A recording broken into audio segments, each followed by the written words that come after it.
Sucrose को जब अपन test करते हैं तो भाई ये पॉजिटिव एंगल दे रही है, लेकिन इन दोनों में ज्यादा पलड़ा किसका भारी है? वो वही फ्रक्टोज का एंगल ज्यादा है, तो फ्रक्टोज जीत जाता है। तो फ्रक्टोज अगर जीतता है तो उसका एंगल नेगेटिव है। जब आपका फर्स्ट कार्बन होता है, ये आपका बिलो आता है, इसको बोला जाता है अल्फा डी ग्लूकोपाइरानोज। जब फर्स्ट कार्बन का OH आपका ऊपर आता है उसको बोला जाता है बीटा डी ग्लूकोपाइरानोज। तो इसका ग्लेक्टोज का C1 कनेक्ट करना है, ग्लूकोज का C4 कनेक्ट करना है। दोगलापन ये देखो जरा, properties are similar to ionic compound. ये तो अपने ऑर्गेनिक वालों का नहीं सगा हुआ, तो ऐसी क्या प्रॉब्लम है भैया इस अमीनो एसिड को? ऑलराइट, सो हेलो एवरीवन, क्या हाल चाल भी आप सब लोगों के। This is your Nikhil sir और आज हम लोग लेके आए हैं बायोमोलिक्यूल्स का माइंड मैप डिस्कशन, एक ऐसी सीरीज जिसमें हम लोग क्रिस्प में एंड शॉर्ट में सारा टॉपिक रिवाइज करते हैं। तो यार बायोमोलिक्यूल्स आपका इस सीरीज का लास्ट लेक्चर रहने वाला है। इसके अंदर अगर इस चैप्टर की मैं बात करूं तो ये अभी तक के सारे चैप्टर से ना अलग है। कैसे? क्योंकि ये चैप्टर थोड़ा सा थ्योरेटिकल है बाकी लोगों से, बट हां इसका एक बेनिफिट भी है।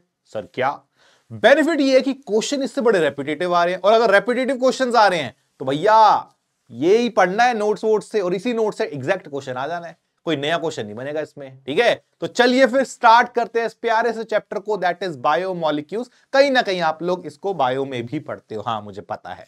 ठीक है, तो चलिए स्टार्ट करते हैं। पहले बात करते हैं इसकी इनिशियल डेफिनेशन की।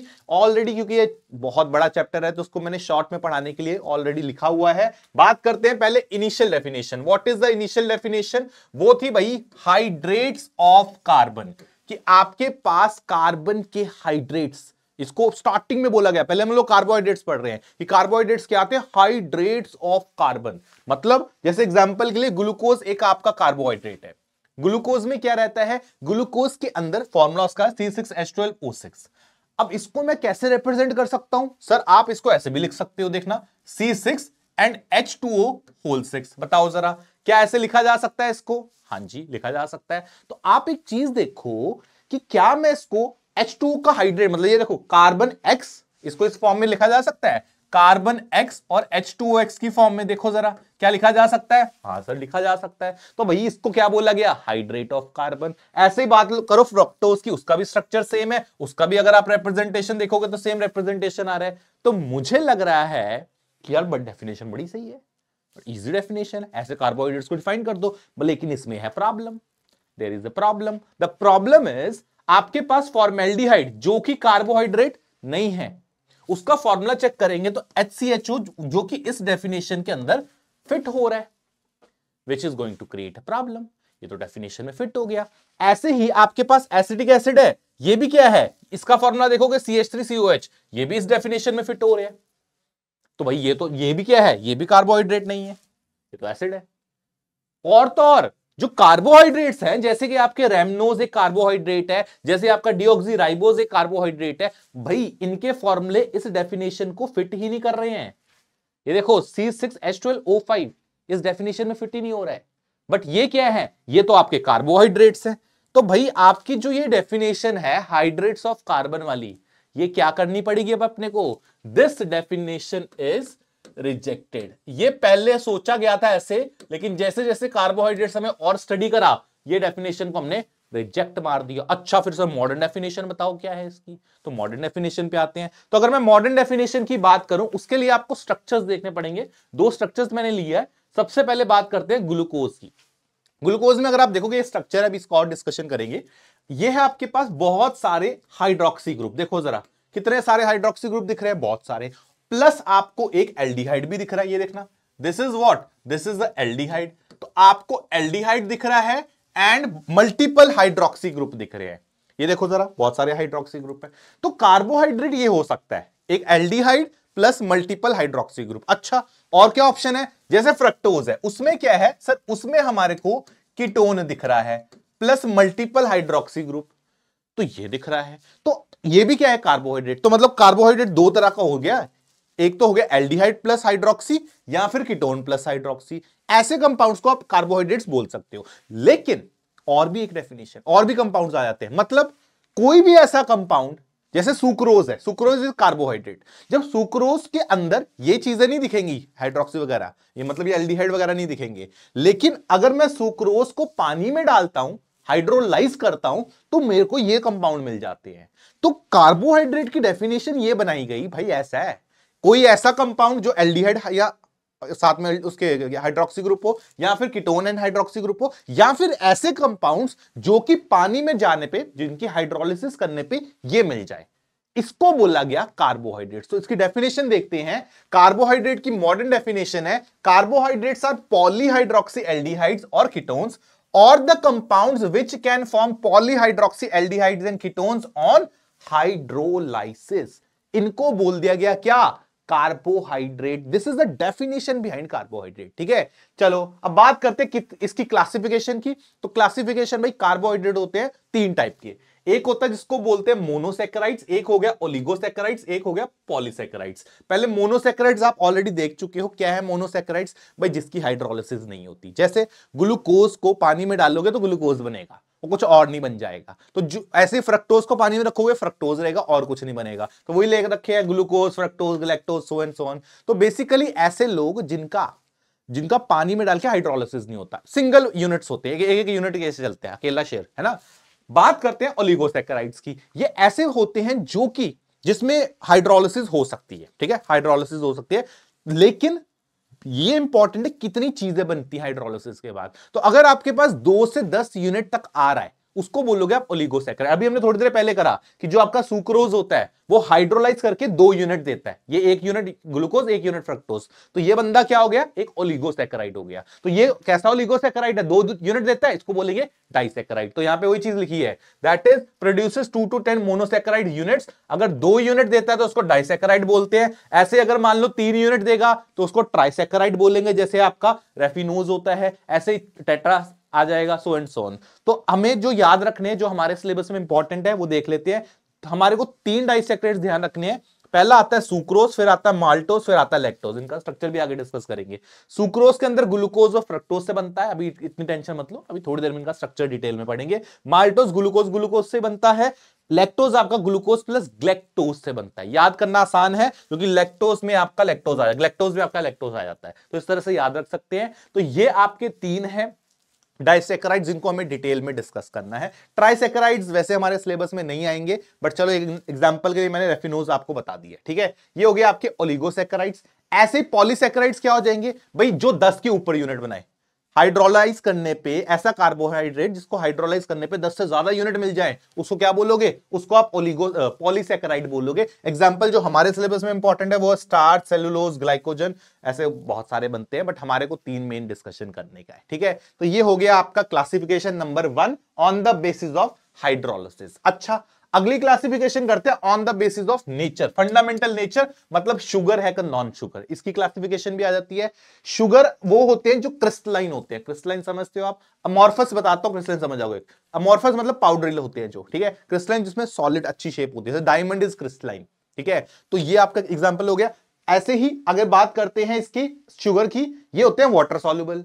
नॉन शुगर जो होंगे वो वाटर इनसॉल्युबल होंगे। शुगर टेस्ट में कैसा होता है? स्वीट होता है, it is sweet in taste. Whereas ये कैसे होंगे? ब्लैंड होंगे। जैसे पत्ता खाएगा भाई, पत्ता खाते हो यार, उसमें ना सेलुलोज होता है, सेलुलोज जो आपके पत्तों वगैरह में होता है ना, तो ब्लैंड सा होता है। पत्ते खा के देखना कभी टेस्ट उसका अजीब सा। तो आगे करते हैं एग्जांपल्स। मोनोसैकेराइड्स एंड ओलिगोसैकेराइड्स जो आपके होंगे वो शुगर रहते हैं, और नॉन शुगर का एग्जांपल क्या आ गया? All the polysaccharides. ठीक है, दीज आर द एग्जांपल्स। तो ये आपका एक दूसरी क्लासिफिकेशन होगी on the basis of nature. अच्छा, आगे बढ़ते हैं। Next is on the basis of number. अब अगर आप ध्यान से देखोगे, कार्बन नंबर के बेसिस पे भी क्लासिफिकेशन है। जैसे आपके पास यहां पे कार्बन था, ये मैं आपको स्ट्रक्चर दिखा देता हूं। ये ग्लूकोज, कितने कार्बन आ रहे हैं इसमें? ये देखना, 1 2 3 4 5 6 कार्बन है। तो 6 कार्बन हो गए। फ्रक्टोज में भी ऐसे 6 आते हैं, किसी में 3 आएंगे, किसी में 4 आएंगे, सो एंड सो ऑन। तो इस क्लासिफिकेशन को बोला जाता है, इसमें हम लोग कार्बोहाइड्रेट्स का सफिक्स जो है वो ले लिया हमने ओज, मतलब जो भी कार्बोहाइड्रेट होगा उसको अपन ओज बोलेंगे। जैसे अगर 3 कार्बन का है उसको बोलोगे आप ट्राइओस। यार लिखा है 3 कार्बन का मतलब ट्राइओस, 4 का मतलब टेट्रोस, 5 का मतलब पेंटोस, 6 का मतलब हेक्सोस। तो अगर कार्बोहाइड्रेट के नंबर पे हमने डाल दिया, जैसे ऑर्गेनिक वगैरह में कर रखी है ना तुमने क्लासिफिकेशन आईयूपीएससी में, इसकी ये क्लासिफिकेशन है, नोमेनक्लेचर। अगर एल्डिहाइड है, जैसे ग्लूकोज में एल्डिहाइड है, ग्लूकोज क्या हो गया? एक एल्डोज हो गया। ऐसे ही कीटोज, फ्रक्टोज क्या है? उसमें कीटोन था, उसको कीटोज बोल दिया। ध्यान रखेंगे, ग्लूकोज अगर आप देखोगे 6 वाला एल्डिहाइड, तो ग्लूकोज कौन सा एग्जांपल होगा? वो एल्डो ट्राइओस का हो गया। मतलब यहां पे एक गड़बड़ कर दी हमने, ये गलत लिखा, गलत है ये, एक्चुअली यहां पे आपका टेट्रोज होगा। Sorry sorry, this is tetrose, this is pentose, this will be hexose, ये आपका हेक्सोज होगा। सिमिलरली यहां पे आपका टेट्रोज होगा, यहां पे आपका पेंटोज होगा, और यहां पे आपका हेक्सोज होगा। तो ग्लूकोज किसका एग्जांपल होगा? यहां पे ये आपका ग्लूकोज का एग्जांपल है। दिस इज ग्लूकोज, क्या है? Aldo hexose. और ये क्या है? फ्रक्टोज का एग्जांपल। ये क्यों फ्रक्टोज है? क्योंकि इसमें 6 कार्बन है और ये कीटोन है। तो इस तरह से इनका अगला नॉमेनक्लेचर हो जाता है। अच्छा, आगे बात करते हैं on the basis of reducing nature. Reducing क्या है? आपने ऑलरेडी टेस्ट पढ़ रखे हैं, हमने कार्बोक्सिलिक एसिड में पढ़ा है, हमने उसमें पढ़ा है एल्डिहाइड कीटोन्स में। तो ये टेस्ट जो रिड्यूसिंग शुगर कौन से होंगे? जो टॉलन, फेलिंग, बेनेडिक्ट ये टेस्ट दे दे उनको रिड्यूसिंग बोलेंगे, और जो ये टेस्ट ना दे उनको क्या बोलेंगे? नेगेटिव टेस्ट लिख दिया मैंने, ये टेस्ट नहीं देते हैं, इनमें से कोई भी टेस्ट नहीं देगा, उसको नॉन रिड्यूसिंग बोलोगे। जो इनके पॉजिटिव टेस्ट देंगे, टॉलन, फेलिंग, बेनेडिक्ट, उनको अपन क्या बोलेंगे? ये आपके रिड्यूसिंग शुगर होंगे। कैसे पता करना है? स्ट्रक्चर देख के आप बता सकते हो। कैसे? आपको चेक करना क्या आपके पास हेमी एसिटल लिंकेज है, आप डायरेक्टली बता सकते हो। अगर हेमी एसिटल लिंकेज होगी तो वो ये सारे टेस्ट देंगे, अगर हेमी एसिटल लिंकेज एब्सेंस है तो ये टेस्ट नहीं देंगे। एग्जांपल कैसे? डायरेक्ट एग्जांपल्स याद रख सकते हैं। मोनोसैकेराइड्स जो आपके सारे के सारे होंगे उनमें भैया हेमी एसिटल मिल जाती है, तो all of them are reducing. Disaccharides दो याद रखेंगे, माल्टोज एंड लैक्टोज। ये क्या रहते हैं? आपको भी मैं स्ट्रक्चर बताऊंगा डिटेल में, तब अपन देखेंगे हाँ रिड्यूसिंग नॉन रिड्यूसिंग है कि नहीं। बात करते हैं नॉन रिड्यूसिंग में, एक ही डाइसैकेराइड है, वो है आपका सुक्रोज, जो कि क्या है? Non reducing. और यहां पे पॉलीसैकेराइड सारे के सारे नॉन रिड्यूसिंग। अब ये चीज हेमी एसिटल लिंकेज इनमें एब्सेंस या प्रेजेंस होगी, वो आपको मैं स्ट्रक्चर से बताऊंगा डिटेल में। बट यस, अगर आप नाम डायरेक्ट याद रखना चाहते हो तो यहां पे मैंने लिस्ट डाउन इसको कर दिया है। ठीक है, आगे बढ़ते हैं। मेथड ऑफ प्रेपरेशन, मतलब आप ग्लूकोज को कैसे बनाओगे। ग्लूकोज थोड़ा हमारा इंपॉर्टेंट मॉलिक्यूल है। अगर मान लो मैंने सुक्रोज लिया, ठीक है, तो यहां पे पहला लिखा फ्रॉम सुक्रोज। सुक्रोज को तुम प्यार से केन शुगर भी बोलते हो, तो ये ध्यान रखना है, इसको केन शुगर बोल दिया जाता है। होता क्या है? आपने सुक्रोज लिया, उसकी हाइड्रोलाइसिस कर दी, तो दिस इज व्हाट? हाइड्रोलाइसिस। आपने उसकी हाइड्रोलाइसिस कर दी, पानी में डाल दिया थोड़ा एसिडिक मीडियम में, तो ये ब्रेक कर जाता है ग्लूकोज और फ्रक्टोज में। क्यों? क्योंकि इसी से बना है। ठीक है, ये ग्लूकोज और फ्रक्टोज में ब्रेक कर गया। अब ध्यान रखने वाली चीज ये है, इस पे क्वेश्चन आता है, वो है कि इसके डिग्री, जो इसका एंगल रहता है, अल्फा स्पेसिफिक पढ़ रखा आप लोगों ने, ऑप्टिकल रोटेशन, आइसोमेरिज्म वाले चैप्टर में ऑप्टिकल रोटेशन पढ़ा था ना। तो इसका जो एंगल रहता है वो आता है +66.5, विच बेसिकली मींस ये कैसा है? ये डेक्स्ट्रो रोटेटरी है। अच्छा, ग्लूकोज का एंगल आता है +52.5, which means it is also dextrorotatory. लेकिन जो फ्रक्टोज होता है उसका एंगल आता है -92 डिग्री के आसपास, which makes it laevorotatory. तो ये पॉजिटिव रोटेशन वाले, वो नेगेटिव रोटेशन वाला।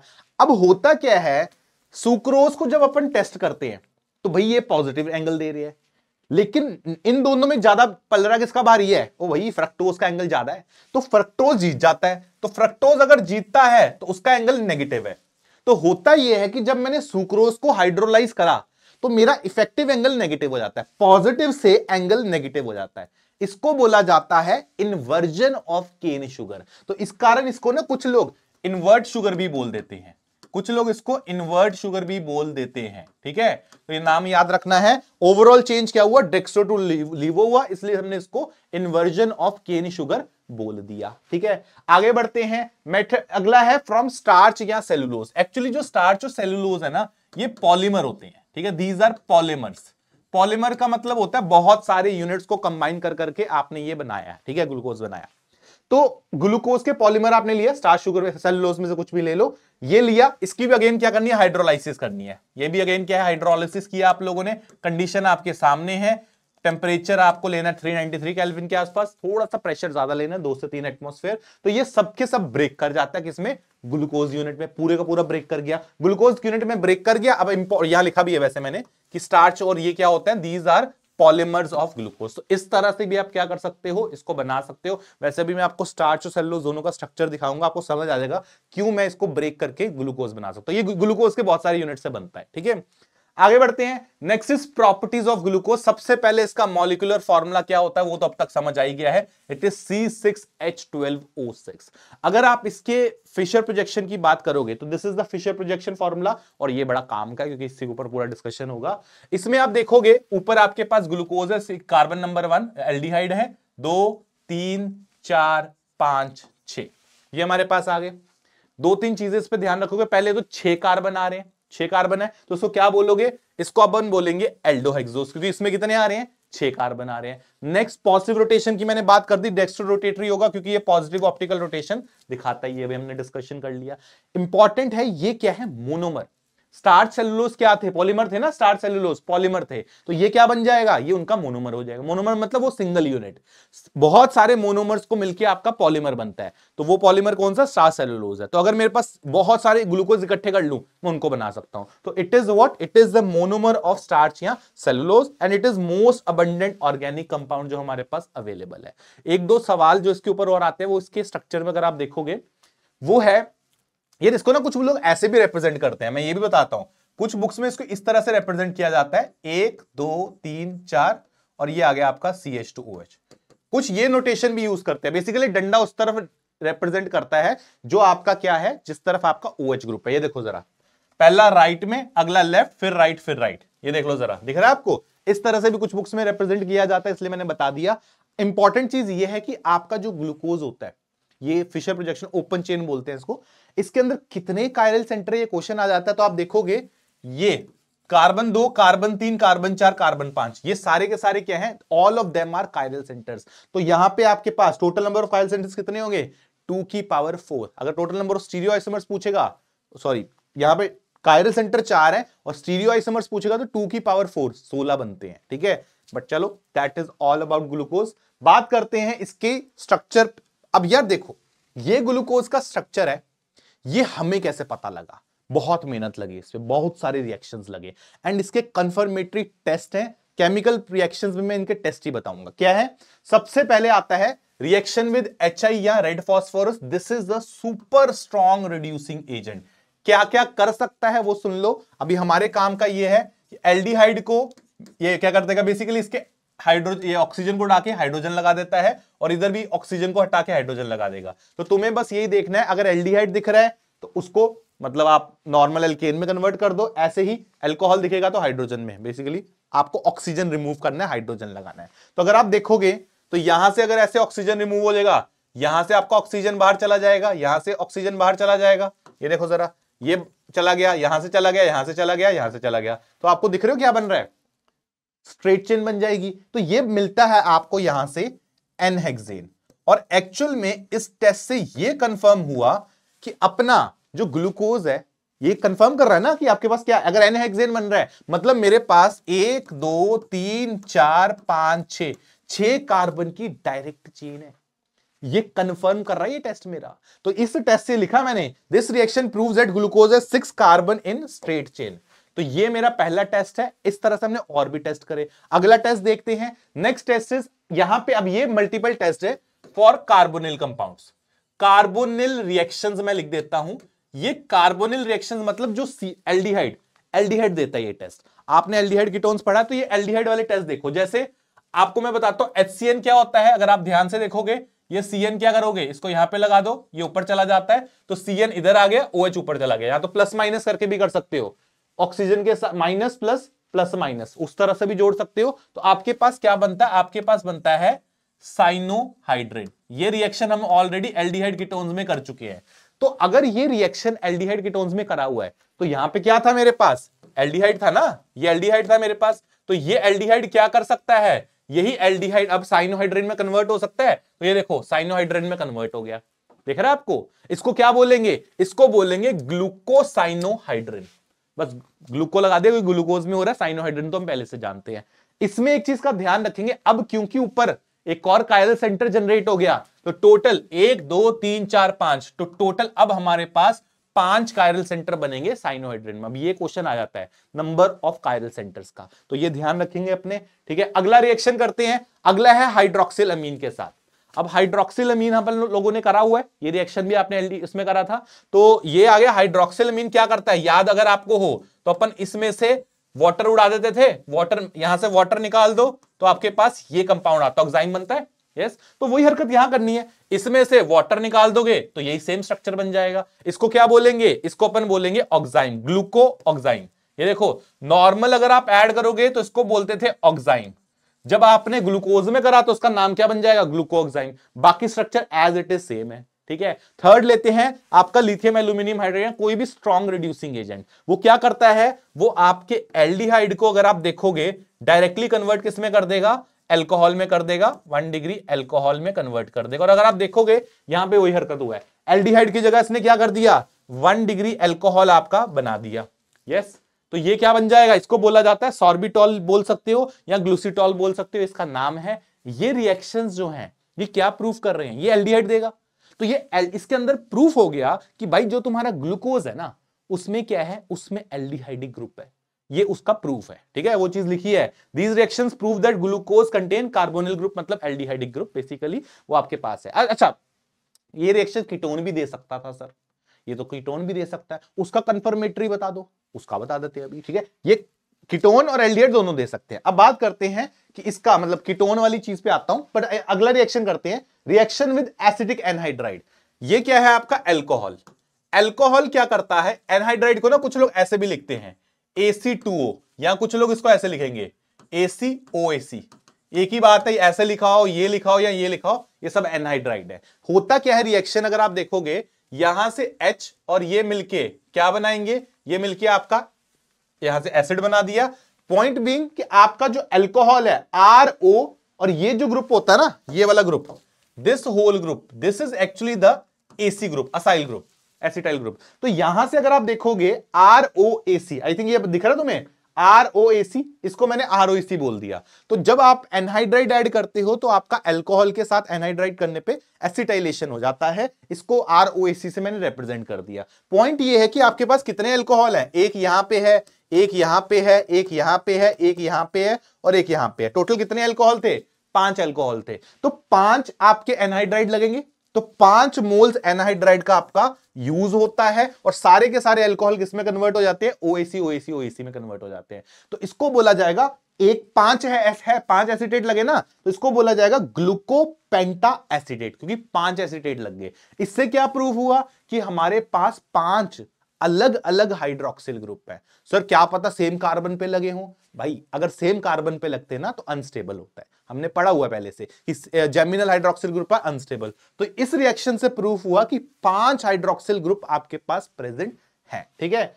चलो आगे बढ़ते हैं, रिएक्शन विद ब्रोमीन वाटर, और ये प्रूव करेगा एल्डिहाइड। कैसे, ब्रोमीन वाटर ना एल्डिहाइड के साथ तो रिएक्शन करेगा, ठीक है, लेकिन इसके साथ जो ये चाचा है आपके अल्कोहल, इनके साथ कोई रिएक्शन नहीं करेगा। ये देखो जरा, अल्कोहल के साथ कोई रिएक्शन नहीं करेगा, क्यों, क्योंकि यार ये जो होता है ना bromine water, this is actually mild oxidising agent, ये माइल्ड ऑक्सीडाइजिंग एजेंट है। तो ये सिर्फ एल्डिहाइड के साथ रिएक्शन कर रहा है, तो ये प्रूफ करता है कि एल्डिहाइड जो है, ये इसके अंदर ग्रुप जो है वो एल्डिहाइड था, ठीक है, कीटोन नहीं था। तो यहां पे देखोगे एल्डिहाइड को क्या करा इसने, एल्डिहाइड को ब्रोमीन वाटर ने कन्वर्ट कर दिया किसमें, एसिड में।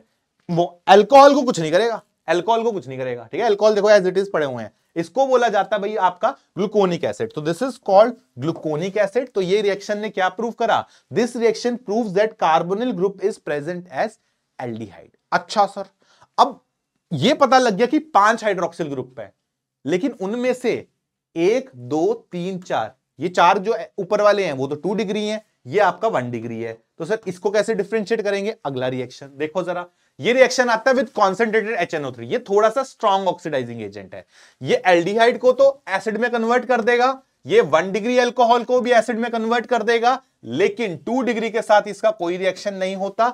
इससे हम लोग ये कंफर्म कर सकते हैं कि जो एल्डिहाइड थे, जो अल्कोहल थे, वो आपका एक तो 1 डिग्री है। देखो जरा, ये वाला तो आपका कन्वर्ट हुआ, ये कन्वर्ट हुआ, ठीक है, एल्डिहाइड तो होना ही होना है। और यहां पे किसका रिएक्शन हुआ, CH2OH का किसके साथ हुआ, ये देखो जरा, नीचे वाले को आपने बना दिया। तो 1 डिग्री ये कौन सा था, ये सर हमारा 1 डिग्री अल्कोहल है। 1 डिग्री अल्कोहल का तो रिएक्शन होगा, लेकिन जितने भी ये 2 डिग्री वाले हैं इनका किसी का भी रिएक्शन नहीं होगा, ठीक है। तो टोटल आपके पास कितने मोल्स यूज होगा, ये 2 मोल्स यूज हो जाएगा, ऐसे भी पूछा जा सकता है। इसको बोला जाता है सैक्रिक एसिड या ग्लूकारिक एसिड। ये आपका रिएक्शन क्या प्रूव करता है, this reaction proves that presence of primarily hydroxy आपका एल्कोहलिक ग्रुप, मतलब 1 डिग्री आपके पास एल्कोहलिक ग्रुप प्रेजेंट होगा। तो ये रिएक्शन हो गया। अच्छा और करते हैं, next is with phenyl hydrazine. यार इसका एक कॉम्प्लिकेटेड सा रिएक्शन है, ठीक है, 3 स्टेप में होता है। अपन सिर्फ फाइनल प्रोडक्ट से मतलब है क्योंकि वही पूछा जाएगा। फिनाइल हाइड्राजीन क्या होता है? ये होता है फिनाइल साथ में हाइड्राजीन, ठीक है। ये रिएक्शन करता है कार्बन 1 और कार्बन 2, इनको पूरे के पूरे को आपको हटा दो, सीधा सीधा आपका जो कंपाउंड बनता है वो भैया ये बनता है, ठीक है। दोनों साइड डबल लिंकेज आ रही है, फिर NHPH2 NHPH3, ठीक है। तो ये आपका कंपाउंड बनता है, इसको बोला जाता है ओसाजोन। कायदे से इसको बोला जाता है ग्लूकोज में बना ओसाजोन, तो दिस इज कॉल्ड ग्लूको ओसाजोन। यहां पे जो क्वेश्चन पूछा जाता है वो बड़ा इंपॉर्टेंट है, वो पूछा जाएगा कितने मोल्स। ये क्वेश्चन सुपर इंपॉर्टेंट है, कितने मोल्स फिनाइल हाइड्रोजन यूज हुआ है? अपन बोलेंगे 3 मोल यूज हुआ है, वो आपका मैकेनिज्म के ऊपर है, दैट वोंट बी आस्क्ड। तो ये आपका फाइनल प्रोडक्ट है, इसको ओसाजोन बोला जाता है एंड 3 मोल्स यूज किए जाते हैं, ठीक है। तो moles of phenyl hydrogen use कितने हैं? 3 मोल्स। ये आपको दिमाग में रखना है, इसी से सवाल आपसे पूछा जाएगा। It also proves presence of carbonyl carbon, तो वो हमारे पास कार्बोनिल के साथ रिएक्शन होता है फिनाइल हाइड्रोजन का, ठीक है।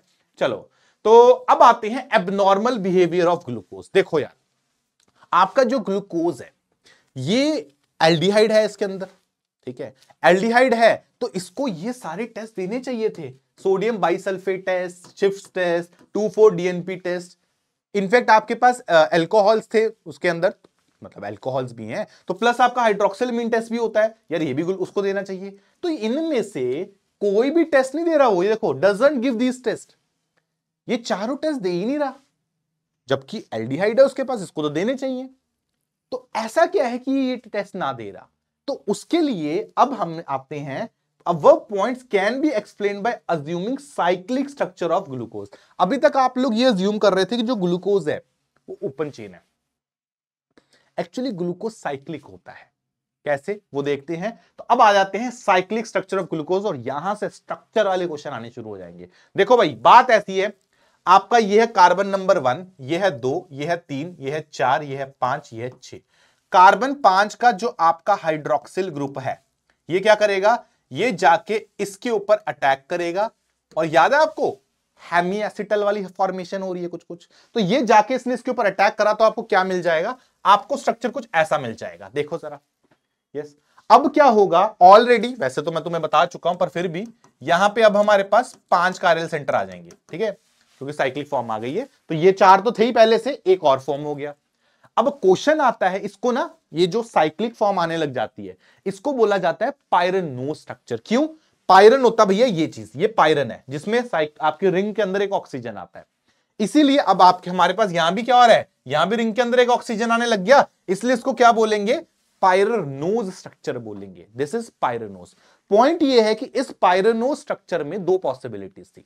जब आपके अल्कोहल ने इसके ऊपर अटैक किया एल्डिहाइड पे, अब क्योंकि ये क्या होता है sp2 hybridise, this is planar, यहां तक प्लेनर था, अब ये दोनों तरफ से अटैक हो सकता है, फ्रंट साइड अटैक भी हो सकता है, बैक साइड अटैक भी हो सकता है। तो एक बार भैया ये लेफ्ट पे आएगा, एक बार भैया ये राइट पे आएगा। मैंने दोनों स्ट्रक्चर बना दिए, देखो जरा यहां पे मैंने बना दिए, इसको ऐसे दिखा देता हूं क्योंकि ये इनके साथ कनेक्टेड है। देखो जरा 2 पॉसिबिलिटीज है, एक बार OH आपका लेफ्ट साइड आएगा, राइट साइड आएगा, एक बार आपका लेफ्ट साइड आएगा।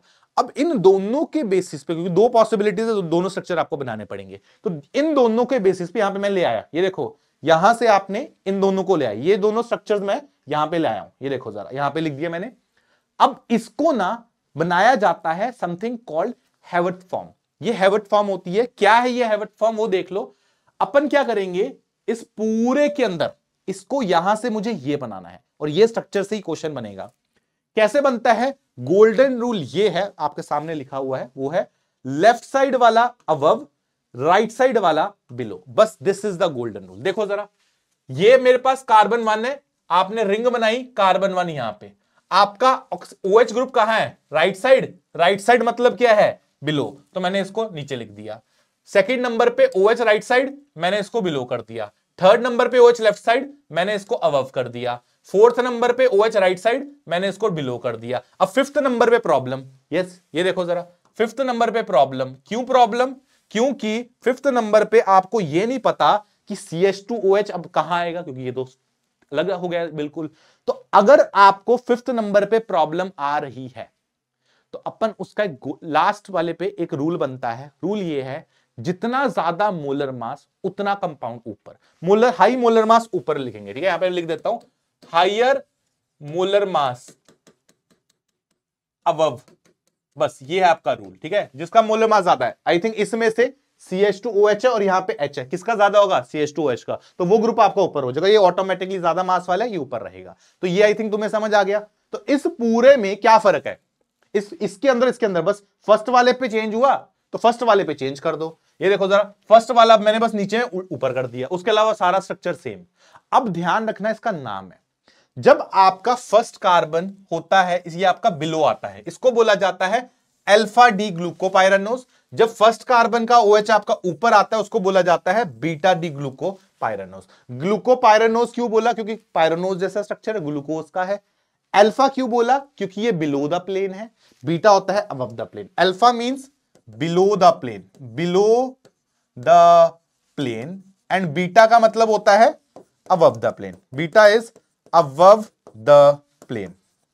किसका प्लेन? ये देखना, ये प्लेन है आपका, तो ये बिलो द प्लेन, और ये प्लेन है आपका, ये above the plane, molecular plane के ऊपर है। तो ये आपके दो फॉर्म्स हैं। अब ये सर ऐसे बनाने में तो टाइम बहुत खराब होगा। वैसे तो रूल मैंने तुम्हें बता दिया ताकि तुम्हें कभी दिक्कत ना हो। लेफ्ट वाला आपका क्या रहेगा, ये देख लो जरा, लेफ्ट वाला ऊपर, राइट वाला नीचे। बट फिर भी सर अगर मान लो दिक्कत आ रही है, अब ये सब तमाशा करने में सर टाइम खराब होगा। तो एक ट्रिक है, द ट्रिक इज बाबा। बाबा बाबा ट्रिक से काम हो जाएगा तुम्हारा। बाबा क्या है? बी फॉर बाबा, बी फॉर बीटा। बाबा चलेंगे यहां से। देखो भैया, बीटा, एक चीज तो याद है, कार्बन 5 तो आपको हमेशा याद रखना है, ऊपर रहता है CH2OH। कार्बन 5 आपका ऊपर रहता है CH2OH।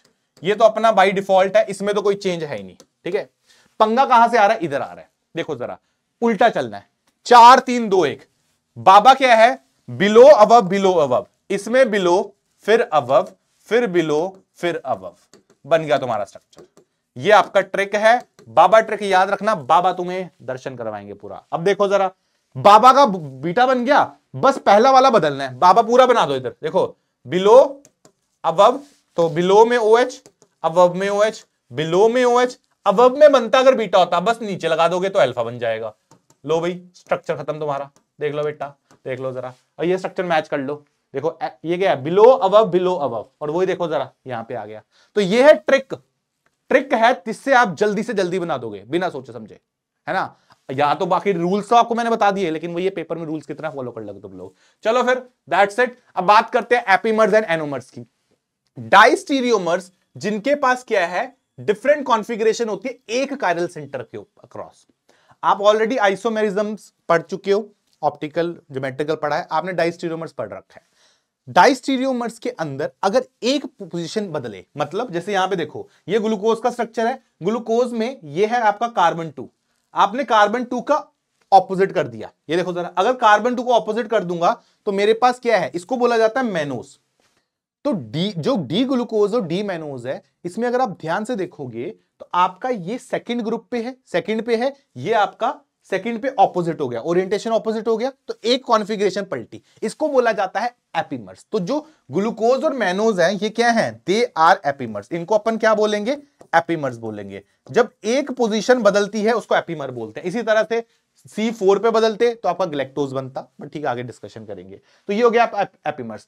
अब अगर एपीमर्स हो जाए साइक्लिक, उनको बोला जाता है एनोमर्स। अगर एपीमर्स क्या हो जाए? साइक्लिक हो जाए। जैसे अभी हमने पढ़ा अल्फा डी ग्लूकोपाइरानोज का स्ट्रक्चर ये है, तो ये कहां पे पलटता है? ये देखो, ये बिलो द प्लेन है, और बीटा डी ग्लूकोपाइरानोज में ये क्या है? Above the plane. तो अपन देखेंगे अल्फा और बीटा डी ग्लूकोपाइरानोज क्या हो जाएंगे? एक दूसरे के एनोमर हो जाएंगे। क्यों? क्योंकि इसमें साइक्लिक एपीमर आ रहे हैं।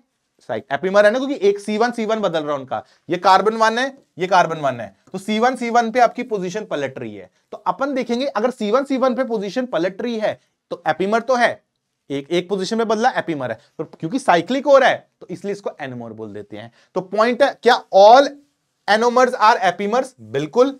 क्या सारे के सारे एपीमर्स एनोमर्स होंगे? ओ भाई जरूरी थोड़ा ना कि सारे साइक्लिक हों। तो ये क्या हो जाएगा? आपका स्टेटमेंट गलत हो जाएगी।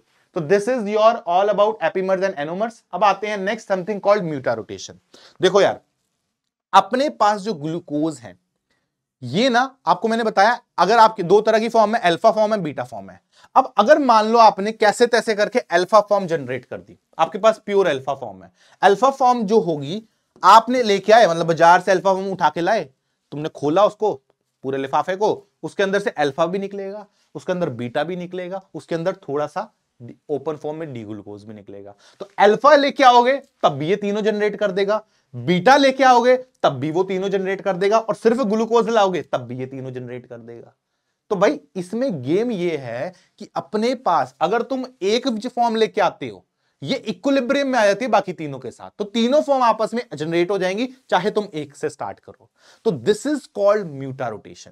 क्या होता है इसके अंदर, आपके ऑलरेडी एंगल मैंने बता दिए, इसका एंगल 112 है, तो ये अगर 112 से स्टार्ट करोगे वो, और ये आपके पास 18 है, तो ये आपके पास इक्विलिब्रियम पे आ जाते हैं। तो वही चीज लिखी है, अगर आप अल्फा फॉर्म से स्टार्ट करते हो तब भी उसका फाइनल वैल्यू 52.7 पे आ जाएगी, बीटा से स्टार्ट करोगे तब भी इतने पे आ जाएगी। अब फिनोमिना इज कॉल्ड म्यूटा रोटेशन। तो एक से स्टार्ट करोगे दूसरा, मतलब अल्फा मिलेगा तो बीटा जनरेट कर देगा, बीटा लोगे तो अल्फा जनरेट हो जाएगा, सब बराबर जनरेट हो जाते हैं। ठीक है, ये हो गए म्यूटा रोटेशन वाले। अब आते हैं पूरे इसके समरी के ऊपर। ये आपका अल्फा डी ग्लूकोपाइरानोज, ये नॉर्मल ग्लूकोज, वो बीटा डी ग्लूकोपाइरानोज। पहले कहता है हेमी एसिटल। हेमी एसिटल क्या है इसके अंदर है, बिल्कुल है। ठीक है, अगर आप देखोगे हेमी एसिटल फॉर्म क्या है, यहां पे देखना जरा, एक तरफ O, एक तरफ ऑक्सीजन आ रहा है, ये इस ऑक्सीजन पे फोकस करना जरा, एक तरफ ऑक्सीजन के साथ R, एक तरफ ऑक्सीजन के साथ H, बाकी आपका नॉर्मल R ग्रुप आ रहा है। तो आई थिंक ये क्या है, हेमी एसिटल। ऑलरेडी एल्डिहाइड्स में कर रखा है, तो इसके अंदर भी हेमी एसिटल फॉर्म है, इसके अंदर भी हेमी एसिटल फॉर्म है, लेकिन इसमें तो अटैक हुआ नहीं, एल्डिहाइड लगा है, ऑक्सीजन ये हाइड्रोक्सिल लगा है, तो ये आपके पास हेमी एसिटल नहीं है।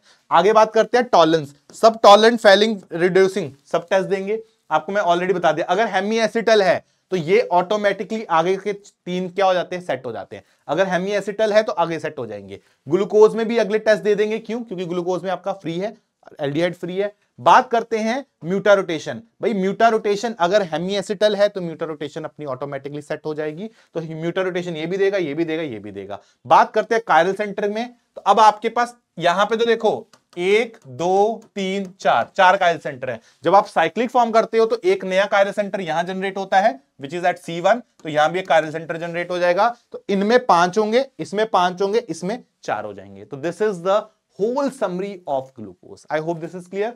अब बात करते हैं फ्रक्टोज की। फ्रक्टोज आपको स्ट्रक्चर ऑलरेडी बता दिया गया है। अब इसमें क्या होता है, ये एक तरह का कीटोज होता है, तो इट इज एल्डोकीटोज। ठीक है, तो ये आपके पास कीटोज हो गया, कीटोज हो गया बेसिकली आपका 6 कार्बन वाला। तो ये आपके पास आ गया फ्रक्टोज का स्ट्रक्चर। ध्यान रखेंगे अब कीटोन के रिएक्शन होंगे, एल्डिहाइड वाले मत कर देना। फ्रक्टोज की अगर मैं बात करूं तो अगेन वही वाली बात, आपका जो C5 पे कार्बन है, ये हाइड्रोक्सिल ग्रुप है, ये भाई जाके इसके ऊपर करेगा अटैक। ठीक है, इसने जाके अटैक करा इसके ऊपर, फिर वही वाली बात, यहां पे क्या बन जाएगा, साइक्लिक का चेन बनने लग जाएगी। साइक्लिक वाले को देखो, अब इसको बोला जाता है फ्यूरन, 5 मेंबर की चेन जिसमें ऑक्सीजन आता है। तो अब यहां पे क्या बनने लग जाएगा, फ्यूरनोज स्ट्रक्चर बनने लग जाएगा, इसको बोलेंगे fructofuranose. Fructo stands for fructose, furanose stands for furan. तो ये स्ट्रक्चर बनेगा। अब फिर वही वाली बात, इस वाले जगह पे 2 पॉसिबिलिटीज थी, इस वाले पे 2 पॉसिबिलिटीज थी। क्या, एक तरफ लेफ्ट आ जाएगा, एक तरफ राइट आ जाएगा। यस, नंबरिंग देख लो जरा, नंबरिंग ये बहुत इंपॉर्टेंट है। जो आपका कौन सा है, 6 5 4 3 2, और ये आपका आ गया कार्बन नंबर 1।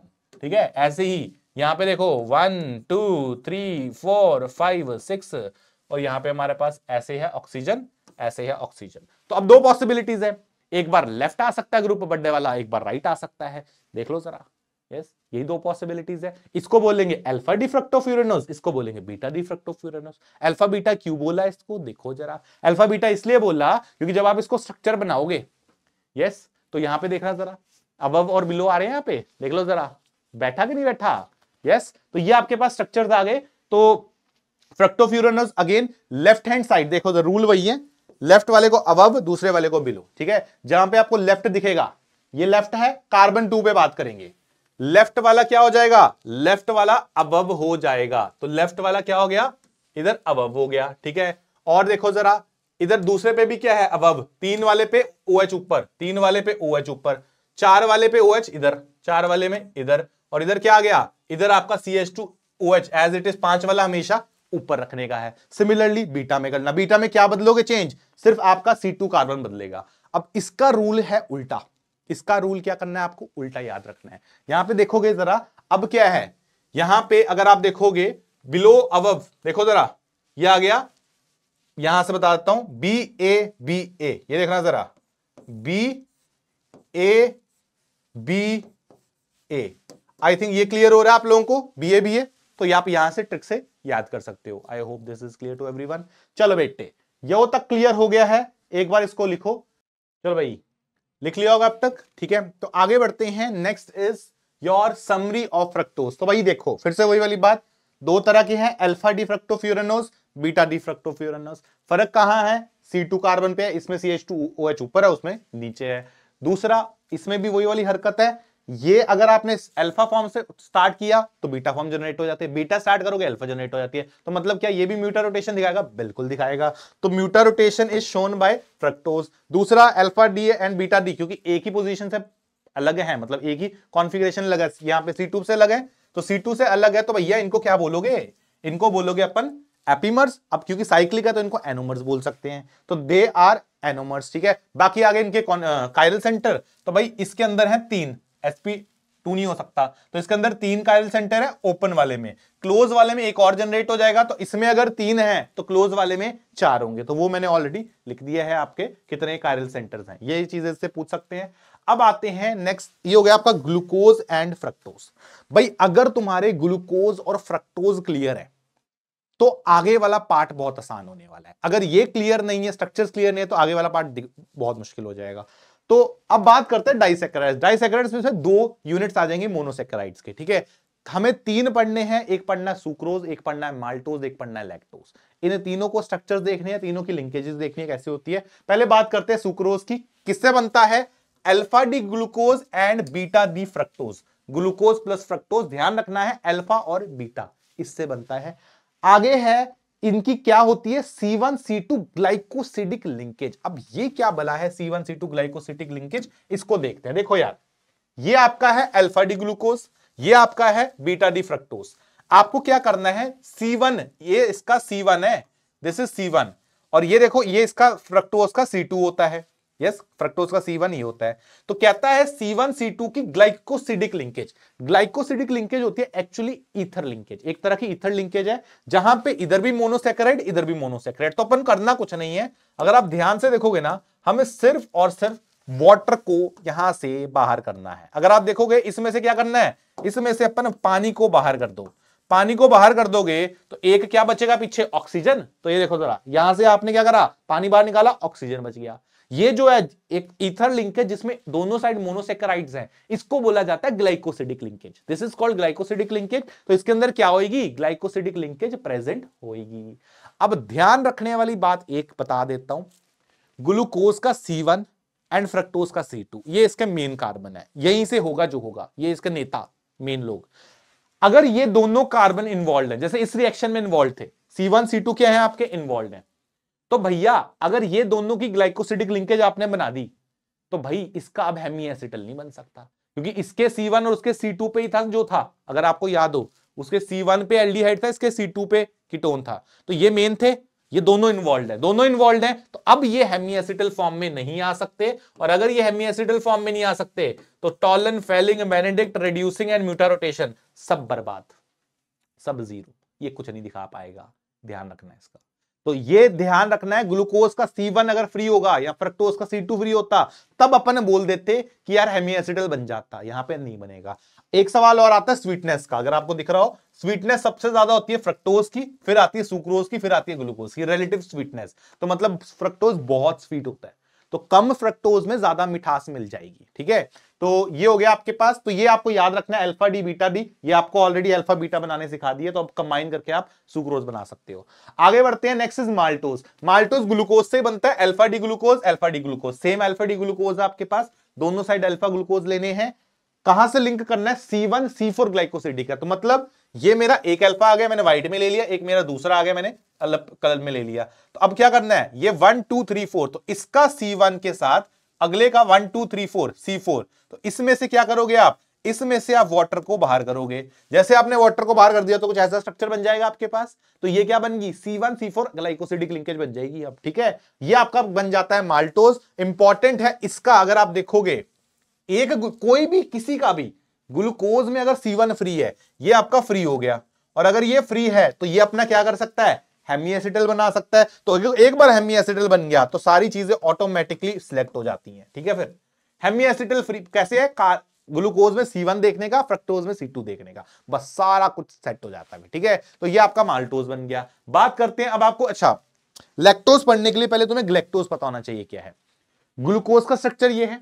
ग्लूकोज को अगर आप C4 को ध्यान से देखोगे, इसकी कॉन्फ़िगरेशन पलट दो, जैसे मैंने ग्लूकोज की C4 पलट दी तो मेरे पास जो चीज आती है उसको बोलते हैं ग्लैक्टोज। ये इसका स्ट्रक्चर था ग्लूकोज का, C4 को बस उल्टा कर दिया। C4 को अगर आप फोकस करोगे, मैंने क्या कर दिया, इसको उल्टा कर दिया। This is the Haworth projection of galactose. तो ये क्या हो गया, आपका ग्लैक्टोज हो गया। हमें जो लेना है वो बीटा वाला फॉर्म लेना है, क्योंकि यहां पे देखोगे ना, अब ऊपर वाला बीटा होता है, तो ये मैंने बीटा दी ग्लूकोपाइरानोज बनाया, इसको मैं क्या बोलूंगा, बीटा दी ग्लैक्टोपाइरानोज। अब इसको मैं बीटा दी ग्लैक्टोज भी बोल दूंगा, समझ जाना, बात वही है, स्ट्रक्चर बस पाइरानोज होता है। ठीक है, तो अब मैं क्या कर रहा हूं, मैंने बीटा डी ग्लूकोपाइरानोज और बीटा डी ग्लैक्टोपाइरानोज उठाए, तो ये लेने। अब आपको ये देखो, बीटा डी ग्लैक्टोपाइरानोज लिखो, ग्लैक्टोज लिखो, एक ही बात है, और बीटा डी ग्लूकोज लिखो या ग्लूकोपाइरानोज लिखो, बात बराबर है। इनको C1 C4 से लिंक करना है। देखो जरा, यो आपका 1 है, यो आपका 2 3 4 5 6, ऐसे ही 1 2 3 4 5 6। तो इसका ग्लैक्टोज का C1 कनेक्ट करना है, ग्लूकोज का C4 कनेक्ट करना है। तो अगर आप देखोगे क्या हो जाएगा, इसमें से आपको वाटर निकालना है, यहां से आपको वाटर निकालना है। जब आपने वाटर निकाला तो भाई ऐसा स्ट्रक्चर आ जाता है, यस और तो। अब देखो आपका कोई इसमें से क्या है, C1 देखना होता है, जो भी गेम है C1 का है। यहां पे C1 क्या है, ये फ्री है, तो C1 वाला कार्बन फ्री हो गया, हाइड्रोक्सिल ग्रुप। और अगर ये फ्री है तो भैया हाइड्रो क्या बन जाएगा, हेमी एसिडल बन जाएगा। हेमी एसिडल बन जाएगा तो Tollens, Fehling, Benedict, reducing, mutarotation सब दिखेंगे अपने A to Z, हर एक टेस्ट देगा ये। और तो और ध्यान रखने वाली बात यह है कि जो लैक्टोज होता है, it is naturally found in milk. तो लैक्टोज जो आपका है वो मिल्क के अंदर मिलता है, और भी बहुत सारी चीजों में काम आता है। तो ये आपका वो लैक्टोज, वही वाला लैक्टोज, कुछ होता है लैक्टोज इंटॉलरेंट हम लोग, तो यही लैक्टोज चीज होती है। ठीक है, चलो बेटे, those were all the disaccharides, याद रखने आपको। याद वैसे तुम अगर ये भी कर लोगे ना, इससे तुम्हारे ये स्ट्रक्चर तो अपने आप बन जाएंगे। वही आप स्ट्रक्चर के रट्टे मारोगे तो पागल हो जाओगे। तो स्टेप वाइज स्टेप चल रहा है। ठीक है, next is your polysaccharides. 3 polysaccharides हमें पढ़नी है, सेलुलोज पढ़ना है, स्टार्च पढ़ना है, ग्लाइकोजन पढ़ना है। पहले बात करते हैं सेलुलोज की, वो ग्लूकोज का ही भाई होता है बड़ा बड़ा। ठीक है, बहुत सारा अगर आप सेलुलोज लेते हो और उसको अगर आप हाइड्रोलाइज कर देते हो, तो सेलुलोज की हाइड्रोलिसिस से आपको मिलता है बीटा डी ग्लूकोपाइरानोज, मतलब ग्लूकोज मिलेगा बीटा वाला। तो क्यों मिलेगा, क्योंकि ये बना किससे, इसी से बना। देखो जरा, ये मेरे पास क्या है, ये मेरे पास यूनिट्स हैं बीटा डी ग्लूकोज के। This is beta D glucose, beta D glucose. मैंने क्या किया, मैंने बीटा डी ग्लूकोज लिए बहुत सारे। ठीक है, ऐसे बहुत सारे, ये देखो जरा n नंबर ले लिए। करना क्या है, इसका C1 2 3 4 so and so on, ये भी 1 2 3 4, C1 C4 ग्लाइकोसिडिक लिंकेज, मतलब यहां से अपना क्या निकलेगा, पानी निकलेगा। ऐसे ही यहां से क्या निकलेगा, ये भी देखो 1 2 3 4, तो एक का पहला, दूसरे का चौथा, ये क्या निकलेगा, यहां से पानी निकलेगा। इसी तरह से ये आगे से जाएगा, इसी तरह से ये आगे पीछे जाएगा। तो आप देख रहे हो, यहां से वाटर निकालते जाओगे तो कनेक्ट होते जाएगा, तो ये यहां से कनेक्ट हो गया, ये ऐसे यहां कनेक्शन, ऐसे यहां कनेक्शन, ऐसे यहां connection, so and so on. तो यहां पे क्या होता है, हर एक का C1 पोजीशन क्या है, ऑक्युपाइड है। कोई भी C1 पोजीशन फ्री नहीं होगी, और अगर C1 पोजीशन फ्री नहीं होगी तो भाई एक बात बताओ, C1 से तो होता था जो होता था, यहां पे तो C1 ऑक्युपाई हो गया, तो यहां पे हेमी एसिडल फिर नहीं बनेगा, तो टॉलन, फेलिंग, बेनेडिक्ट, रिड्यूसिंग, सारे के सारी चीजें फिर आपकी नहीं होंगी। क्या ये बात क्लियर हुई आपको, क्या ये बात क्लियर हुई? अच्छा, एक चीज और आती है, अब इसके ना क्या है, C1 C4, C1 एक का C1 दूसरे का C4, तो ये ऐसे डायगोनल फंसे हुए हैं, तो इनके अंदर ना हाइड्रोजन बॉन्डिंग जो होती है वो इंट्रा वाली हो जाती है। इंट्रा वाली समझ तो मॉलिक्यूल के अंदर ही हो जाती है, तो ये आपस में ही हाइड्रोजन बॉन्डिंग खेलते हैं। ठीक है, आपस में खेलते हैं ये लोग। तो जब आपस में एक मॉलिक्यूल के अंदर ही हाइड्रोजन बॉन्डिंग हो जाए तो भाई वो दूसरी जगह मुंह मारने तो नहीं जाएगा। जहां पे इंट्रा हो जाती है वहां पे इंटर नहीं होती, तो यहां पे इंट्रा हो जाती है तो ये इंटर वाले के साथ करेगा नहीं। तो मतलब अगर आप इसे पानी में डालोगे ना, सेलुलोज को, यहां पे मैं लिख देता हूं, अगर आप सेलुलोज को पानी में डालोगे तो ये सेलुलोज है, और मैंने क्या करा, इसको पानी में डाला, तो सेलुलोज को मैंने पानी में डाला, तो भैया ये होता है इनसॉल्युबल। क्यों? क्योंकि पानी में वो चीज सॉल्युबल होती है जो उसके साथ इंटरमॉलिक्यूलर हाइड्रोजन बॉन्डिंग करे, ये नहीं कर पाता। तो since hydroxyl group are near to each other, intra is possible, hence it can not go for, hence it is insoluble. तो आपको याद रखना है ये पानी में सॉल्युबल नहीं है। वैसे भी देखा ना सेलुलोज जनरली वो पत्तों में होता है, पत्ते कभी पानी में डिसॉल्व होते देखे तुम लोगों ने? नहीं देखे ना, कॉमन सेंस। चलो अगला करते हैं, नेक्स्ट इज स्टार्च। और ये स्टार्च का थोड़ा सा मामला अलग है। स्टार्च में होते हैं दो चीजें, बनता ये ग्लूकोज से ही है, वही बीटा अल्फा डी ग्लूकोज, ध्यान रखना अल्फा बीटा नहीं है, ये अल्फा ग्लूकोज से बनता है। लेकिन इसमें ना दो तरह की अरेंजमेंट्स होती है स्टार्च के अंदर। आप देखोगे अगर आप तोड़ोगे तो अल्फा डी ग्लूकोज बहुत सारे ग्लूकोज है। एक होता है अमाइलोज जो होता है 15 से 20% के आसपास, एक इसके अंदर होता है अमाइलोपेक्टिन जो होता है 80 to 85% के आसपास।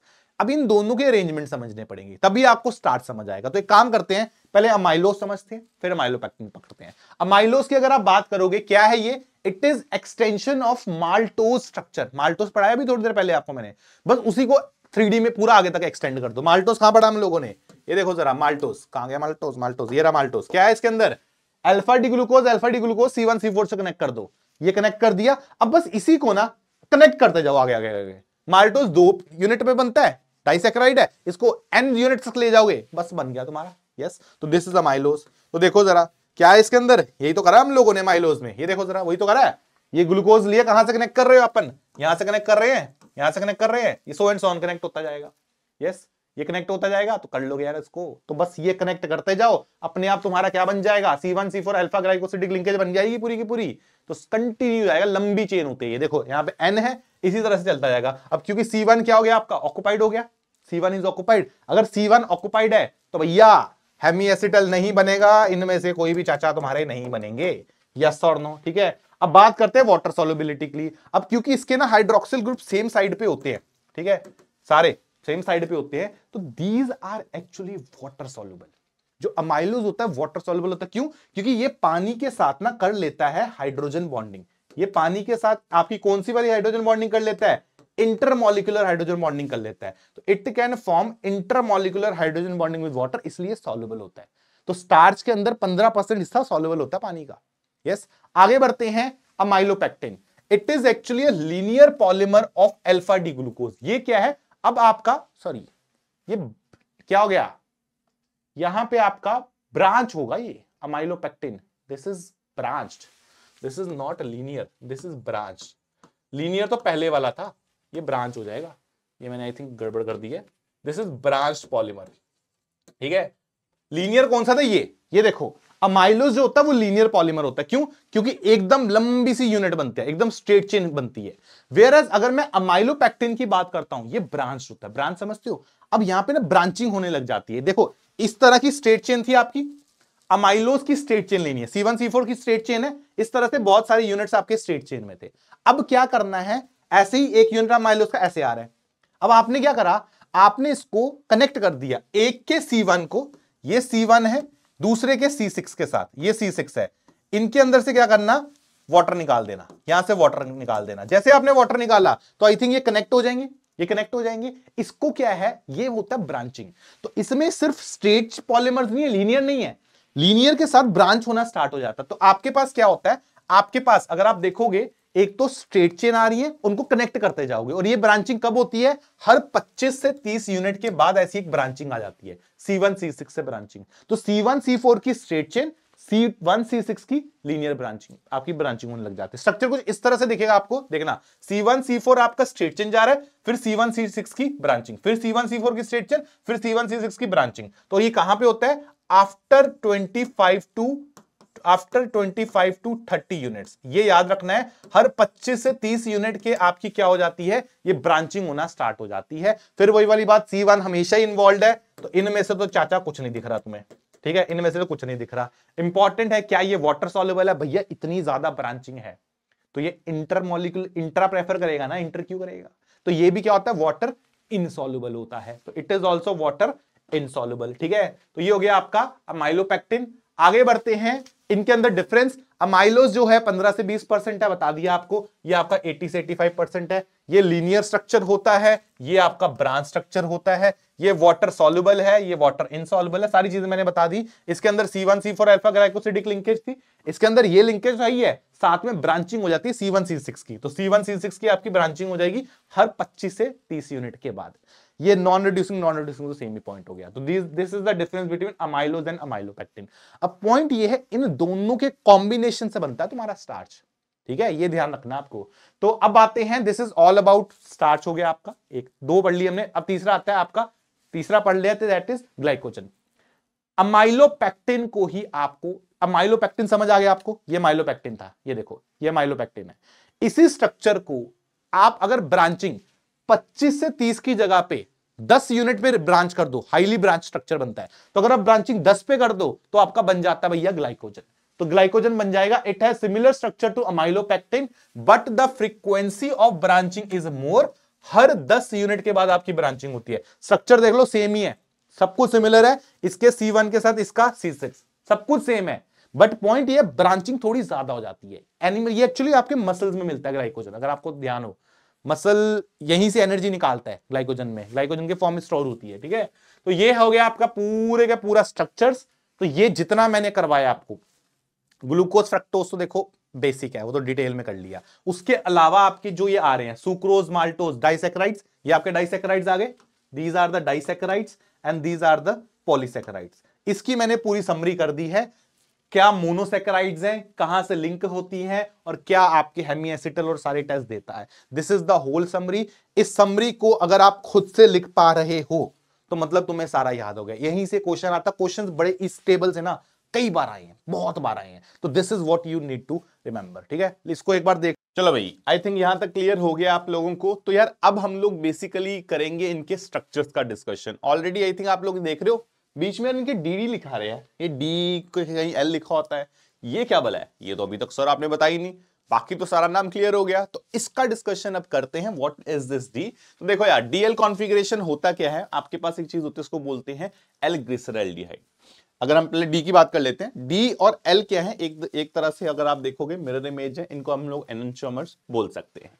पॉइंट ये है कि हमें एक फॉर्म है, जैसे यहां पे अगर आप देखोगे इसके अंदर, तो कहां पे ग्लिसरॉल आ रहा है आपका, आई थिंक यहां पे जो OH ग्रुप आ रहा है वो किस तरफ आ रहा है, OH ग्रुप हमारा लेफ्ट साइड आ रहा है, तो उसको बोल देंगे एल ग्लिसरॉल्डिहाइड। ये एल ग्लिसरॉल्ड का नाम है। और इसका जस्ट मिरर इमेज ले लेंगे तो ये कहां पे आएगा, राइट साइड, उसमें हम लोग डी बोल देते हैं। बस यही रीजन है, यही नाम है, ये अपने को याद रखना है। रीजन बीइंग, यहीं से आप क्या कर सकते हो इसके आगे। अब देखो डी ग्लिसरॉल्ड से शुरू करके अब ये कितने का, 3 कार्बन का, हम 4 कार्बन का बना सकते हैं कार्बोहाइड्रेट, हम 5 का बना सकते हैं, 6 का बना सकते हैं। सर कैसे बना सकते हैं, हम देखते हैं जरा। तो यहां पे आ जाते हैं, जैसे इसको बोला जाता है stepping up of aldose series.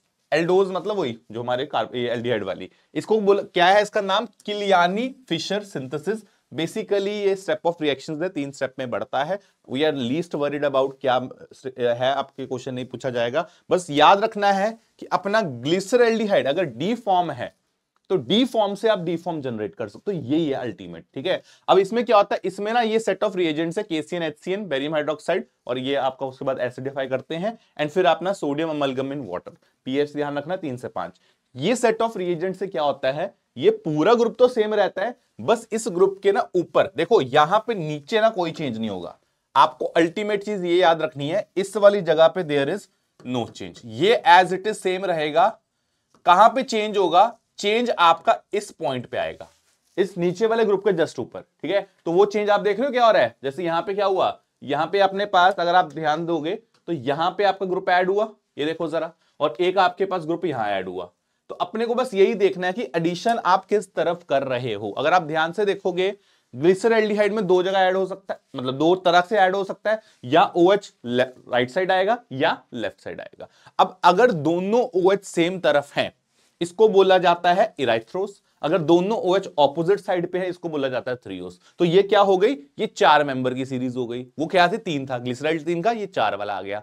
तो अब इसी तरह से अब हम लोग ऐड अप करते रहते हैं। तो अब क्या ऑप्शंस हैं भैया, एक चीज और सुन लो, डी ग्लिसरॉल्डिहाइड से डी राइथ्रोस डी थ्रियोज बनेगा। क्यों? क्योंकि नीचे वाला पार्ट तो सेम रह रहा है, नीचे वाले पार्ट में देयर इज नो चेंज। ठीक है, ऐसे ही इसके अंदर एडिशन करेंगे तो डी वाली फॉर्म जनरेट हो जाएगी। इसके अंदर से दो ऑप्शन हो जाएंगे, तो एक काम वो देख लेते हैं।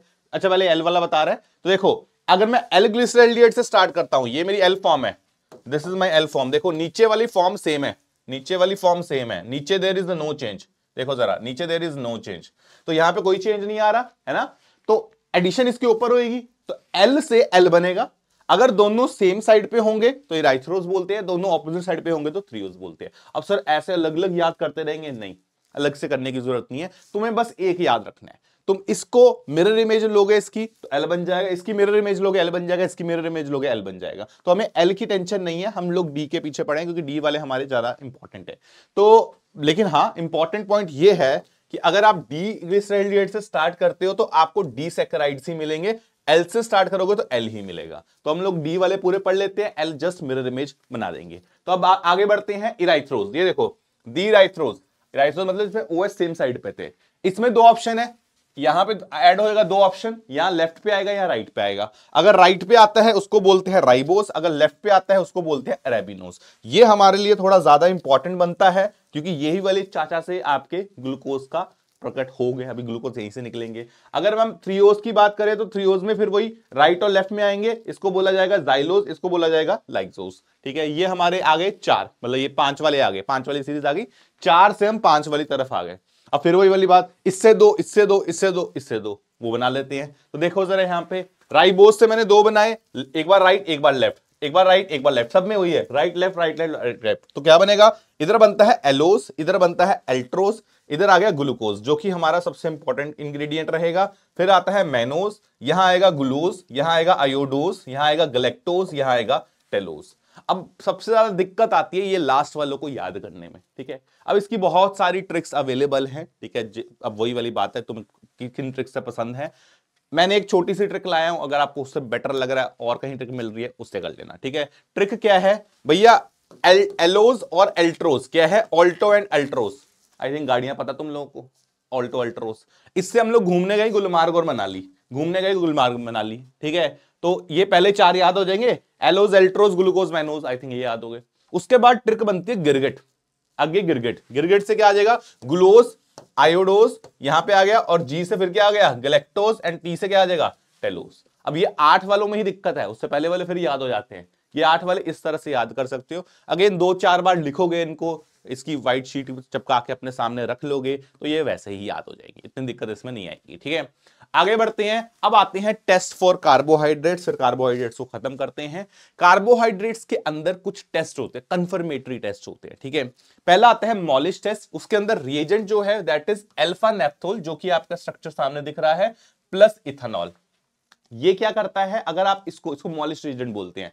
मॉलिश रिएजेंट को अगर आप डालते हो किसी भी कार्बोहाइड्रेट के अंदर, फिर उसको करना पड़ता है एसिडिफाई, तो आपके पास एक पर्पल रिंग दिखती है, जंक्शन ऑफ टू लिक्विड्स, दो लिक्विड्स आपके पास, उसके जंक्शन पे आपको एक पर्पल कलर की रिंग दिखेगी, तो वो कंफर्म कर देगा कि आपके पास बंदा जो है वो कार्बोहाइड्रेट है। बट हाँ, इसमें टाइमिंग का गेम रहता है, अगर आपका जल्दी रिएक्शन होता है तो भैया आपके पास मोनोसैकेराइड है, अगर आपका रिएक्शन आराम से हो रहा, टाइम लग रहा है, तो आपके पास डाई या पॉली ओलिगो पॉली कुछ है आपके पास। ठीक है, बट हाँ, कार्बोहाइड्रेट्स का टेस्ट कंफर्म कर देगा। ये टाइमिंग का गेम है, जल्दी होएगा मोनो, टाइम लगेगा तो मोनो के अलावा जो कार्बोहाइड्रेट्स होते हैं। ठीक है, ये हो गया मॉलिश। अगला बात करते हैं सेलिवॉन ऑफ। ठीक है, इसमें क्या है, इसका जो रिएजेंट है दैट इज रिसोर्सिनॉल।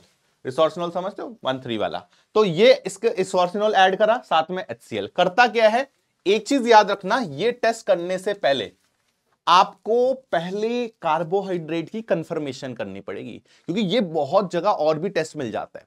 पहले आप क्या करो, आप अभी थोड़ी देर पहले टेस्ट बताया मैंने मॉलिश, उससे तुम कार्बोहाइड्रेट कंफर्म कर लो, एक बार वो कंफर्म हो गया फिर तुम इसको यूज करो, क्योंकि एक बार कार्बोहाइड्रेट कंफर्म कर लोगे फिर तुम्हारे को पता लगेगा ये क्या है, ये आपका ना मतलब ये दिखाता कि यार आपका कार्बोहाइड्रेट जो है वो एल्डिहाइड वाला है या फिर वो कीटोन वाला है, उसका कंफर्म कर देता है ये। ठीक है, तो कैसे करेगा, देखो जरा, आपने कोई भी टेस्ट किया, ये सैंपल क्या है, सैंपल कंटेनिंग कार्बोहाइड्रेट, आपको कार्बोहाइड्रेट वाला सैंपल चाहिए। ठीक है, कार्बोहाइड्रेट अगर 2 मिनट आपने गर्म किया इस रिएजेंट के साथ, रिसोर्सिनॉल HCl के साथ, अगर आपको मिलता है चेरी रेड कलर, तो भैया कीटोस, कीटोन वाला ग्रुप।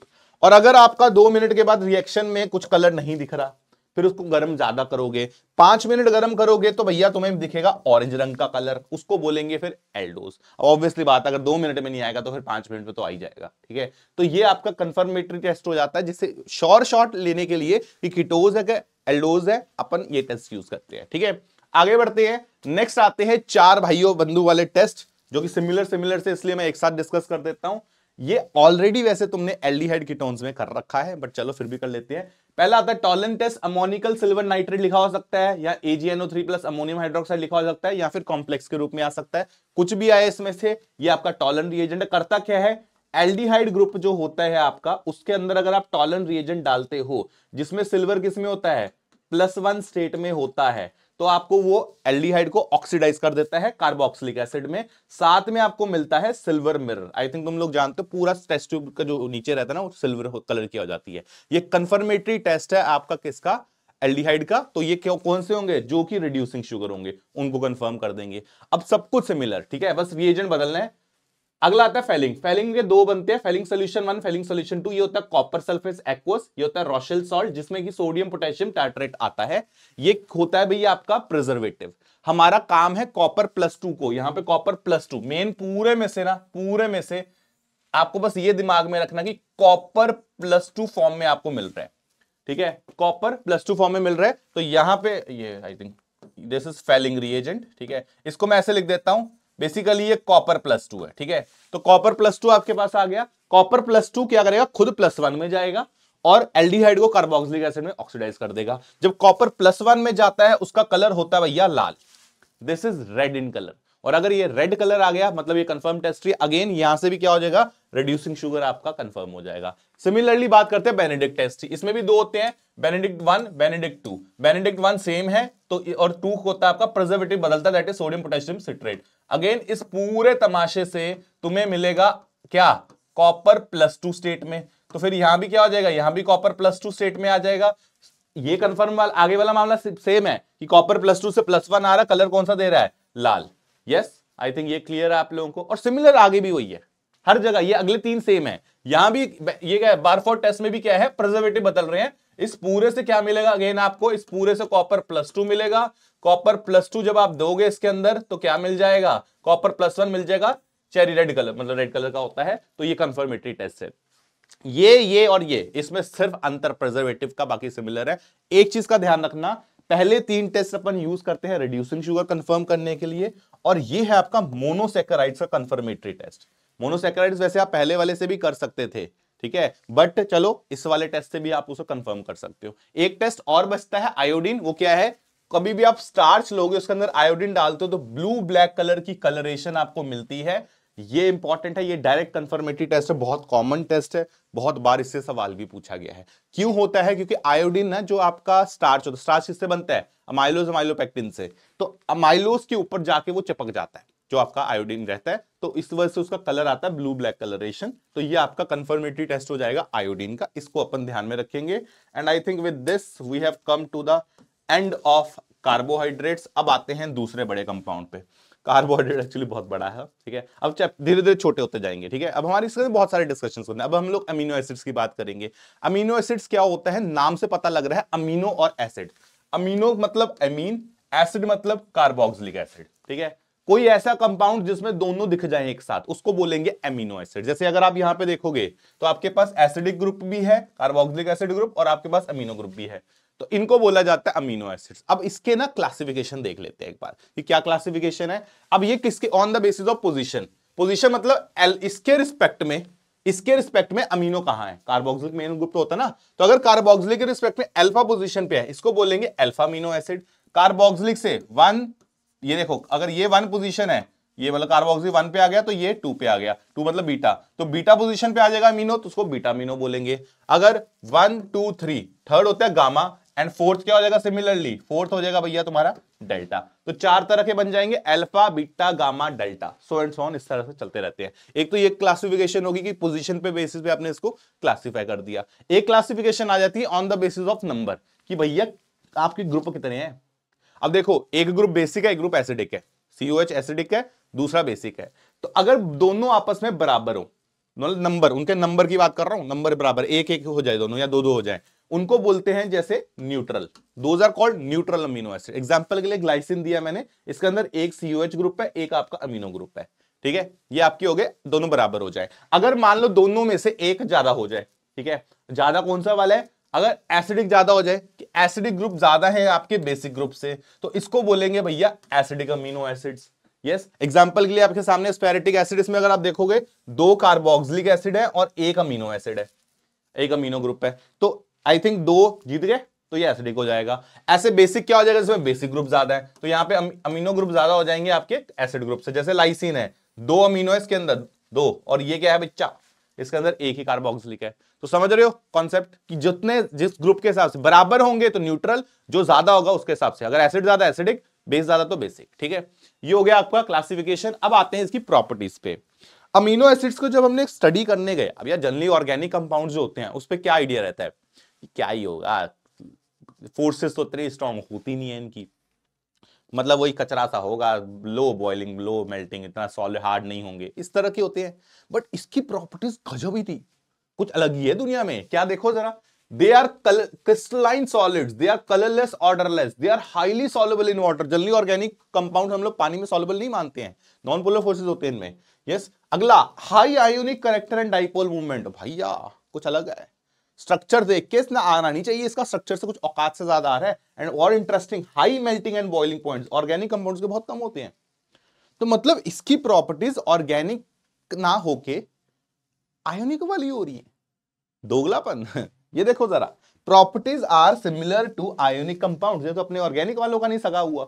तो ऐसी क्या प्रॉब्लम है भैया इस अमीनो एसिड को, तो लेट्स अंडरस्टैंड इट। उसके लिए हमें पढ़ना पड़ेगा इसका स्ट्रक्चर। तो स्ट्रक्चर अगर आप देखोगे ना, देखो यार, ये आपका अमीनो एसिड है, कोई जनरल अमीनो एसिड ले लिया मैंने, ठीक है। अमीनो एसिड में होता क्या है, आपके पास जो अमीन है वो क्या है भैया, ये है बेस, ठीक है, यो क्या है एसिड। अब बेस एसिड के साथ क्या कर सकता है, एसिड बेस रिएक्शन कर सकता है ना, तो ये एसिड बेस रिएक्शन कर देता है। और जैसे इसने एसिड बेस रिएक्शन करा, आई थिंक यहां पे तुम्हारा नेगेटिव चार्ज आ रहा है, यहां पॉजिटिव चार्ज आ रहा है, सोल्यूशन के अंदर ही चार्ज आने लग गए, चार्जेस आ गए, और चार्जेस मतलब आयंस होते हैं, आयंस मतलब आयनिक कंपाउंड वाली हरकतें करेगा। तो ये सारी हरकतें आयनिक कंपाउंड वाली करता है। इसको प्यार से बोला जाता है ज्विटर आयन या बायपोलर आयन, ठीक है, बायपोलर 2 पोल्स आ रहे हैं, पॉजिटिव नेगेटिव। तो ये है जी आपका गेम। इस वजह से ये आयनिक प्रॉपर्टीज शो करता है, ना कि ऑर्गेनिक वाली कंपाउंड की प्रॉपर्टीज शो करता है, ठीक है। अब आगे आते हैं, 2 तरह के अमीनो एसिड्स होते हैं, एक होते हैं असेंशियल अमीनो एसिड्स, एक होते हैं नॉन असेंशियल अमीनो एसिड्स। ध्यान रखने वाली बात यह है, असेंशियल नॉन असेंशियल क्या है, देखो यार, बहुत सारे अमीनो एसिड्स आपकी बॉडी बना लेती है, ठीक है, तो उनको बोला जाता है नॉन असेंशियल, कि भैया बॉडी बना लेगी, तुम लो ठीक है, नहीं लोगे कोई फर्क नहीं पड़ेगा, बॉडी सेल्फ सफिशिएंट। लेकिन असेंशियल ऐसे होते हैं जो बॉडी नहीं जनरेट कर सकती, which can not be synthesised by body, इनको फिर तुम्हें बाहर से खाना ही पड़ेगा, नहीं खाओगे तो फिर दिक्कत हो जाएगी। तो to be taken essentially by diet, इसका ऑप्शनल है कि खाना खाओ नहीं खाना ना खाओ कोई दिक्कत नहीं, बॉडी है सेट कर लेगी तुम्हारी, ठीक है। तो ये 2 तरह के होते हैं। अब इसके ऊपर क्वेश्चन आते हैं कि सर असेंशियल कौन से और आपके नॉन असेंशियल कौन से। तो भैया एनसीईआरटी में है एक टेबल, ठीक है, ये एनसीईआरटी का एक टेबल है नेचुरल अमीनो एसिड्स का, इसको खोलो, इसको फोटोकॉपी लो और इसको चिपकाओ बढ़िया से। ये है 20 हैं, इन 20 को हमें याद करना है, ठीक है। अब किस तरह से रखे हुए हैं मैं बता देता हूं। आपके पास ना, ये देखो जरा, इस फॉर्म में आपके अमीनो एसिड सारे सेट किए हुए हैं इन लोगों ने, बस क्या बदल रहा है वो यहां से आर ग्रुप को बदल रहा है। जैसे एग्जांपल के लिए अगर मैं आर ग्रुप को एच रख दूं, एग्जांपल बता रहा हूं, अगर मैं आर ग्रुप को एच रख देता हूं तो आपके पास क्या आ जाएगा, देखो जरा, अगर आर ग्रुप को मैं, पहले ये देखना, आर ग्रुप को एच रख दिया, ये देखो आर की जगह अगर मैं एच रख देता हूं, तो अगर मैं एच रख देता हूं तो मेरे को क्या मिलेगा, मेरे को मिलेगा ग्लाइसिन, सबसे सिंपलेस्ट अमीनो एसिड, ठीक है। तो ये ग्लाइसिन मिल गया, इसका सिंबल होता है GLY, कोड है, एक 1 लेटर कोड होता है जो है कि यहाँ पे G, ठीक है। तो ये क्या है, ये अपने को याद रखने पड़ेंगे यार। अब वही है, बहुत सारी ट्रिक्स हैं आपके पास जो आपको ठीक लगे। पॉइंट बीइंग, ऐसे आपके पास आता है एलानाइन, उसमें क्या करेंगे, उसी आर ग्रुप को अगर मैं CH3 से रिप्लेस कर दूं तो मेरा क्या बन जाएगा, एलानाइन बन जाएगा, ठीक है। ये आ गया हमारे पास। तो अपन, आई थिंक ये तो हमारा स्टैंडर्ड हो गया, ये तो हर जगह दिखेगा, अपने को बस आर ग्रुप को बदलना है। तो आर ग्रुप याद रखना होता है, अपने आप गेम सेट हो जाता है, ठीक है। तो ये आप ऐसे आ गया, ये मिथाइल हो गया, ऐसे ही हमारे पास वेलाइन हो गया, लूसाइन हो गया। तो यार एक चीज सुनो, वेलिन लूसिन के अंदर इंपॉर्टेंट, जहां जहां तारा बना है, तारे का मतलब है असेंशियल, तारा मतलब असेंशियल, तो अपने को ये अमीनो एसिड्स वो हैं जो कि याद रखने होंगे। मतलब ये बॉडी में बना नहीं सकते, तुम्हें बाहर से खाने पड़ेंगे। तो असेंशियल नॉन एसेंशियल एक याद कर लो, दूसरा ऑटोमेटिकली याद हो जाता है। ठीक है, तो आगे बढ़ते हैं। आइसोल्यूसिन, यार आइसोल्यूसिन का स्ट्रक्चर एनसीईआरटी में गलत दे रखा है, वो चेंज कर लेना। उन्होंने ना इस जगह पे मतलब कार्बन के नंबर ही गलत कर रखे हैं।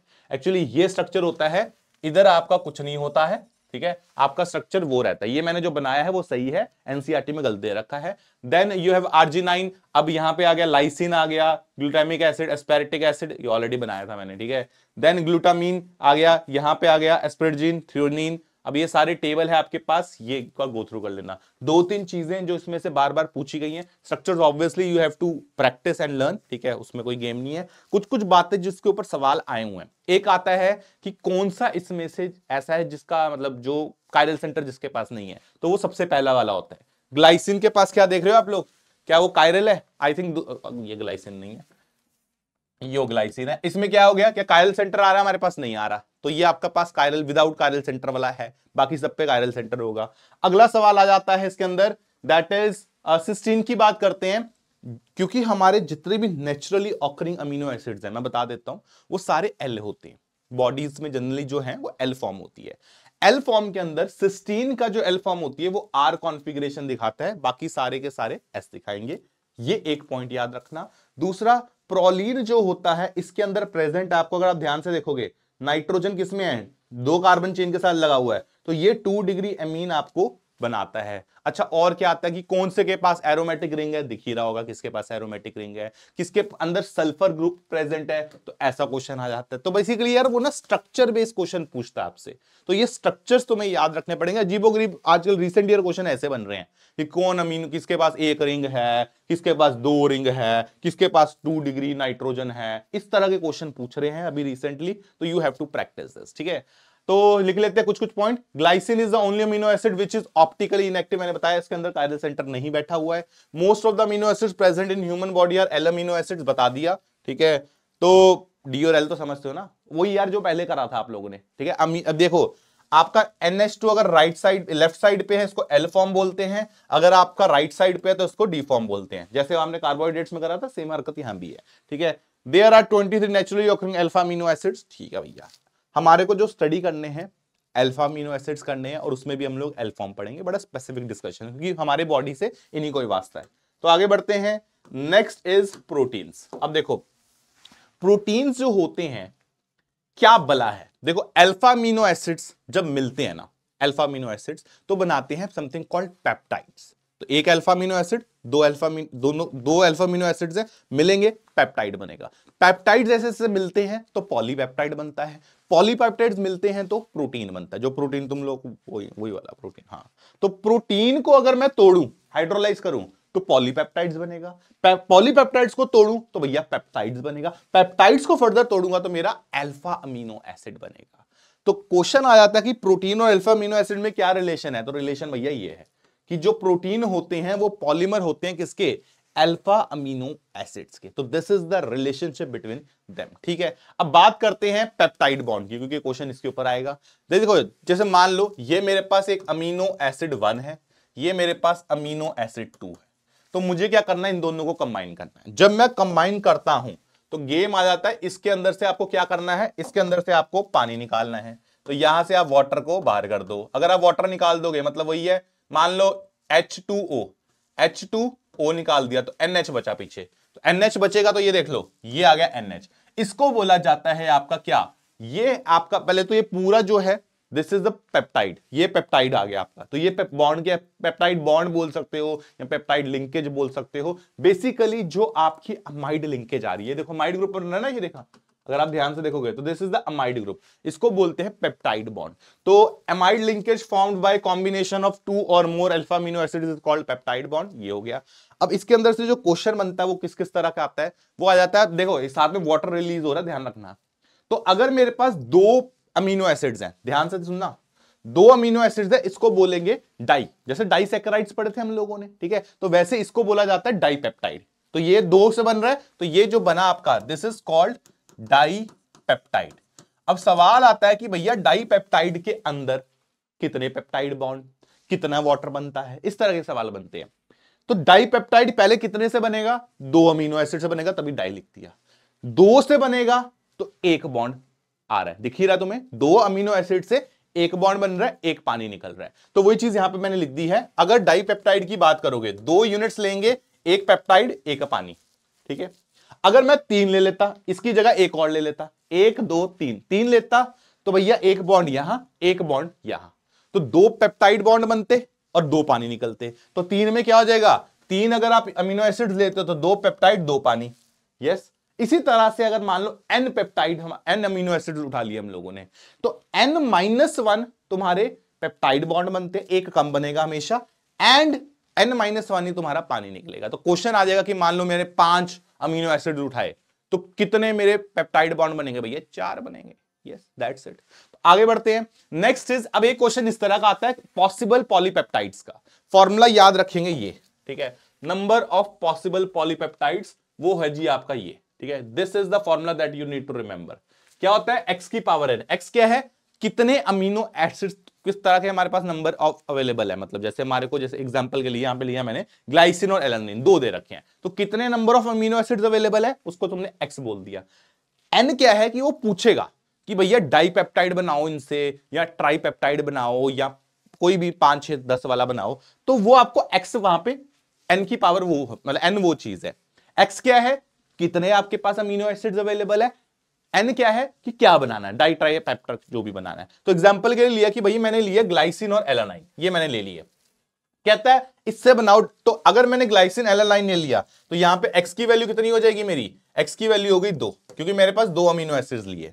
अच्छा, अब अगर मुझे बनाना है डाइपेप्टाइड तो यहां पे मेरी n की वैल्यू कितनी हो जाएगी, n की वैल्यू 2 हो जाएगी। अगर मुझे बनाना है ट्राइपेप्टाइड तो n की वैल्यू कितनी हो जाएगी, 3 हो जाएगी। तो आई थिंक फॉर्मूला में लगाओगे तो ये आ जाएगा 2 की पावर 2 और ये क्या आ जाएगा 2 की पावर 3। इस तरह से अपना चलता है, वो एग्जांपल बदलता रहेगा, ट्राई की जगह टेट्रा कर देगा, सो एंड सो ऑन। तो ये आपको याद रखना है, 2 ही चीजें पलट सकता है, या अमीनो एसिड पलट सकता है, या ये वाले केस बदल सकता है। तो इस तरह से आप डायरेक्टली पॉलीपेप्टाइड्स बता सकते हो कितने बन रहे हैं, ठीक है। नेक्स्ट आते हैं आइसोइलेक्ट्रिक पॉइंट पे। यार इसके ऊपर ना बड़े डायरेक्ट क्वेश्चंस आएंगे। क्या होता है आइसोइलेक्ट्रिक पॉइंट, बहुत डिटेल में तो अपने को जाने की जरूरत नहीं है, क्योंकि काम का ही इंफॉर्मेशन रखनी है। आपका ज्विटर आयन ऐसा कुछ दिख रहा है, जनरली जो ये ज्विटर आयन होता है, जो न्यूट्रल ज्विटर आयन है, न्यूट्रल मतलब pH 7 वाली रेंज के आसपास जब रहता है, तो वो अपने ज्विटर आयन फॉर्म में एग्जिस्ट करता है। ज्विटर आयन फॉर्म बता दी मैंने कि आपके इसने क्या करा है, इसका H उठा लिया हुआ है, ठीक है। तो ये ज्विटर आयन है, जनरली ये 7-8 के आसपास बैठा रहता है। अब अगर तुमने मीडियम कर दिया बहुत ज्यादा एसिडिक, बहुत ज्यादा एसिडिक करने का मतलब तुमने पीएच कर दी बहुत ज्यादा कम, तो क्या होएगा भाई, इसके अंदर एसिडिक ग्रुप ये है, तो इसको अपना क्या करना पड़ेगा, मतलब एसिड बहुत ज्यादा कंडीशन रख दिया आपने, एच मतलब आपने पीएच बहुत कम कर दी, तो medium is highly acidic, medium is very acidic, बहुत ज्यादा एसिडिक कर दिया तुमने मीडियम। तो भैया एसिडिक मीडियम मतलब जो मीडियम से H प्लस मिल रहा है, तो वो क्या करेगा, जिसको H प्लस की जरूरत है, किसको H प्लस की जरूरत है, ये तो और ले नहीं सकता H प्लस, ये बेचारे को क्या मिलेगा, H प्लस मिलेगा, तो ये जबरदस्ती H प्लस लेगा, तो ये क्या बन गया, ये देखो जरा COH वापिस बन गया। इसको बोला जाता है केटाइनिक फॉर्म।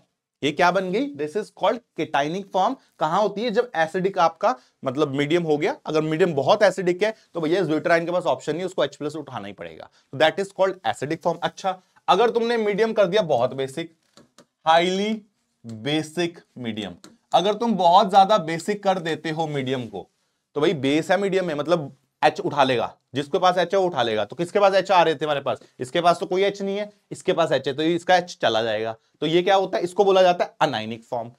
कैटाइनिक और अनाइनिक इस बेसिस पे बना हुआ है कि नेट लास्ट में चार्ज कितना बच रहा है। अगर आप देखोगे प्लस माइनस, तो यहाँ पे न्यूट्रल था, यहाँ पे चार्ज कितना बच रहा है, पॉजिटिव, तो इसको कैटाइनिक बोल दिया, यहाँ नेगेटिव तो इसको अनाइनिक बोल दिया। अब तुम किस तरह से याद रखते हो तुम्हारे ऊपर है, अपने को बस याद रखने का मेन गेम ये है कि अगर मीडियम एसिडिक होएगा तो सबको H प्लस मिल जाएगा जिसको जरूरत है, ज्विटर आयन बनाया करो, इसको जरूरत है H प्लस दे दो। अगर मीडियम बेसिक है H प्लस निकाल दो, इसके पास तो था नहीं, इसके पास था, इसका H प्लस चला जाएगा। तो ये होते हैं कैटाइनिक और एनाइनिक फॉर्म। अब ये पीएच रेंज के ऊपर होता है, तो मतलब आपको एक ज्विटर आयन देगा, पूछ लेगा कि भाई मीडियम में क्या होगा इस पीएच रेंज में, तो आई थिंक तुम कर लोगे अब, ठीक है। अगला आता है something called isoelectric point. Isoelectric point वो होता है जहां जो कैटायंस है, जो आपके कैटायंस है और जो आपके अनायंस है, इनका जो कॉन्सेंट्रेशन है बराबर हो जाए। तो वैसे पॉइंट पे ऐसा पीएच रेंज रहती है जहां पे कैटायंस और अनाइंस बराबर बने, उसको बोला जाता है आइसो इलेक्ट्रिक पॉइंट। अब ये आइसोइलेक्ट्रिक पॉइंट के क्वेश्चन आते हैं कैलकुलेट करना कि भैया कैलकुलेट करके बताओ। तो कैसे करना है कैलकुलेट, वो देखो। अपने पास फॉर्मूला होता है that is pk1 pka1 plus pk2 bye 2। मतलब आपको क्या करना है, आपको पीएच रेंज, अब ये एक से ज्यादा भी दी जा सकती है, मतलब आपको ध्यान रखना है कि अगर हमारे पास 2 पीएच आ रही है, वो देखो 2 क्यों आएगी सर, क्योंकि भैया एक आपके पास ये ग्रुप है, एक आपके पास ये ग्रुप है, 2 ग्रुप आ गए हमारे पास, तो इनकी पीएच दे देगा आपको, पीके pk1 pk2 दोनों की वैल्यूज दे देगा। तो आपको कुछ नहीं करना, वैल्यू को ऐड करके एवरेज ले लेनी है उनकी, तो वो मैंने एवरेज ले ली, तो मेरी क्या हो जाएगा, आइसोइलेक्ट्रिक पॉइंट आ जाएगा। पर कई बार क्वेश्चन में क्या होगा, 3-3 4-4 वैल्यूज दे देगा, ऐसे भी फंस सकते हो तुम लोग कि मल्टीपल वैल्यूज दे देगा। उस केस में क्या करना है, जो कॉमन ग्रुप्स होते हैं उनकी वैल्यू सिलेक्ट करनी है। कैसे, मैं एग्जांपल के थ्रू समझाता हूं। मान लीजिए ये मेरे पास क्वेश्चन है, कहता है आपके पास ये अमीनो एसिड्स है, इसका आइसोइलेक्ट्रिक पॉइंट निकालना है, तो इसकी पीके दे रखी है 9, इसकी दे रखी है 3, तो कैसे निकालोगे भैया, दोनों की एवरेज ले लो, तो कितना आ जाएगा 12/2, this is coming out as 6। लेकिन अगर मेरे पास मल्टीपल आ जाए, एक से ज्यादा आ जाए, तो कॉमन ग्रुप्स ढूंढो। कॉमन ग्रुप्स कौन से ज्यादा, आई थिंक COH कॉमन है, COH ये कॉमन ग्रुप है, तो इनकी बस ऐड कर लो, कितना आ जाएगा ये 5 + 3/2, this is coming out as 8/2, that is 4। इधर देखो, इधर कौन से ज्यादा कॉमन है, आई थिंक ये अमीनो वाले ज्यादा कॉमन है, तो ये आ जाएगा 7 + 11/2, ये आ जाएगा भैया 18/2, this is coming out as 9। वैसे एक आइडिया देता हूं, अगर एसिडिक ग्रुप ज्यादा है तो पीएच कम दिखेगी, पीआई वैल्यू आपको, अगर बेसिक ग्रुप ज्यादा है तो ये वैल्यू ज्यादा दिखेगी, और अगर बराबर है तो ये मिड में दिखेगी। जनरली यही नोशन रहता है कि एसिडिक वाले की सबसे कम, बेसिक वाले की सबसे ज्यादा, न्यूट्रल वाले की बीच में, इस तरह से आपकी पीआई वैल्यूज आ जाती है। जस्ट एक हिंट है कि आप लोग गलत ना करो, ठीक है। अब आते हैं नेक्स्ट, दैट इज प्रोटीन। 2 तरह के होते हैं, एक होते हैं फाइबरस, एक होते हैं ग्लोबुलर। फाइबरस वो होते हैं जिसके अंदर आपकी फोर्सेज है hydrogen bonding and sulphide linkage. Globular वो है जिसमें फोर्सेज होती है hydrogen bonding, sulphide linkage, dipole and van der Waals. Fibrous जो होते हैं भैया, सिंपल सी बात है, ये होते हैं लीनियर, ठीक है, मतलब ऐसे लीनियर से होते हैं, इस तरह से लीनियर रहते हैं। वेयर एज ग्लोबुलर जो होते हैं ना, वो इस तरह से ऐसे उसके वो हो जाते हैं, मतलब आप समझ लो कि 3D शेप आ जाती है। तो ये इनका एक तो स्ट्रक्चर का बेसिक हो गया। बात करते हैं कहां पे मिलते हैं। अगर मैं फाइबरस की बात करूं तो collagen in skin and bone, keratin बालों के अंदर, आई थिंक तुम जानते हो। मायोसिन होता है मसल्स के अंदर, तो ये आपके वहां प्रेजेंट है। अगर मैं बात करूं ग्लोबुलर की, तो हेमोग्लोबिन हो गया, इंसुलिन हो गया, एल्ब्यूमिन जो अंडे वगैरह में देखते हैं ना, तो ये सब आपके पास है। तो ये आपके एग्जांपल्स हो जाएंगे इसके। तो ये छोटे वाले होते हैं, पतले पतले वाले, ये बड़े वाले होते हैं, बड़े एकदम भारी भरकम वाले, ठीक है। इंपॉर्टेंट है आपका कि सॉल्युबिलिटी, ये क्वेश्चन कई बार आया है, सॉल्युबिलिटी इन वाटर का, भैया ये होते हैं इनसॉल्युबल। कैसे याद रखा मैंने भाई, बाल जो मेरा है, अगर मैं नहाने के बाद गंजा दिखूं तो भैया गड़बड़ हो जाएगी। तो यहां पे फाइबरस जो होते हैं वो इनसॉल्युबल होते हैं, इस तरह से याद रखना। नहीं तो आप मसल की बात कर लो, नहा मतलब बॉडी हट्टी कट्टी बॉडी थी तुम्हारी, नहाने गए उसके बाद मसल गायब हो गए, इतनी सारी मेहनत बर्बाद है। ऐसा नहीं होता ना, तो अच्छी बात है, नहीं होता। तो ये जो होते हैं आपके, दीज आर योर फाइबरस, तो ये इनसॉल्युबल होते हैं, इस तरह से याद रखना। और अगर ये इनसॉल्युबल है तो दूसरे सॉल्युबल होंगे, बस हो गया खत्म, ठीक है। काम क्या करते हैं, कोलेजन आई थिंक तुम जानते हो, ये स्ट्रक्चर, बॉन्ड स्ट्रक्चर देता है। कैरेटिन आपका फिंगर नेल्स वगैरह में प्रेजेंट होता है। कैरेटिन ट्रीटमेंट सुना होगा ना तुम लोगों ने, बाल बाल के, हाँ कैरेटिन करवा लो आप, ठीक है। आपको कैसे पता सर मेटाबॉलिक की बात करते हैं, इसके अंदर क्या होता है, एंजाइम्स भी। यार ये हेमोग्लोबिन का तो रोल तुम लोग जानते हो, ऑक्सीजन हमारा पूरा लेके जाता है शरीर में, तो ये इंपॉर्टेंट है। इंसुलिन तुम जानते हो, ब्लड शुगर लेवल कंट्रोल करता है। तो ये हमारे पास आ रहे हैं, दीज आर द डिफरेंसेस। इसका डायरेक्टली आएगा क्वेश्चन, जनरली ये वाटर सॉल्युबिलिटी पे थोड़ा ध्यान रखना, ठीक है। आगे बढ़ते हैं, स्ट्रक्चर ऑफ ग्लोबुलर प्रोटीन्स। अब देखो, ये फाइबरस थे, ये ग्लोबुलर थे। अब मैं ग्लोबुलर को आगे, क्योंकि ये 3D में बन सकता है, तो इसका ना स्ट्रक्चर देखना है कैसे बनता है। अब इसके आते हैं 4 पॉसिबिलिटीज। पहले अपन 1D में देखेंगे, फिर 2D, 3D, 4D, इस तरह से अपन देखेंगे। सबसे पहले आते हैं प्राइमरी स्ट्रक्चर।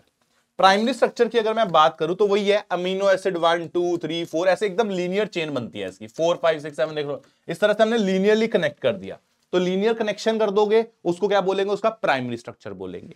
अब अगर मैं इसके साथ और चेंज लाना स्टार्ट कर दूं, ठीक है, यहां पे 2 ऑप्शन है।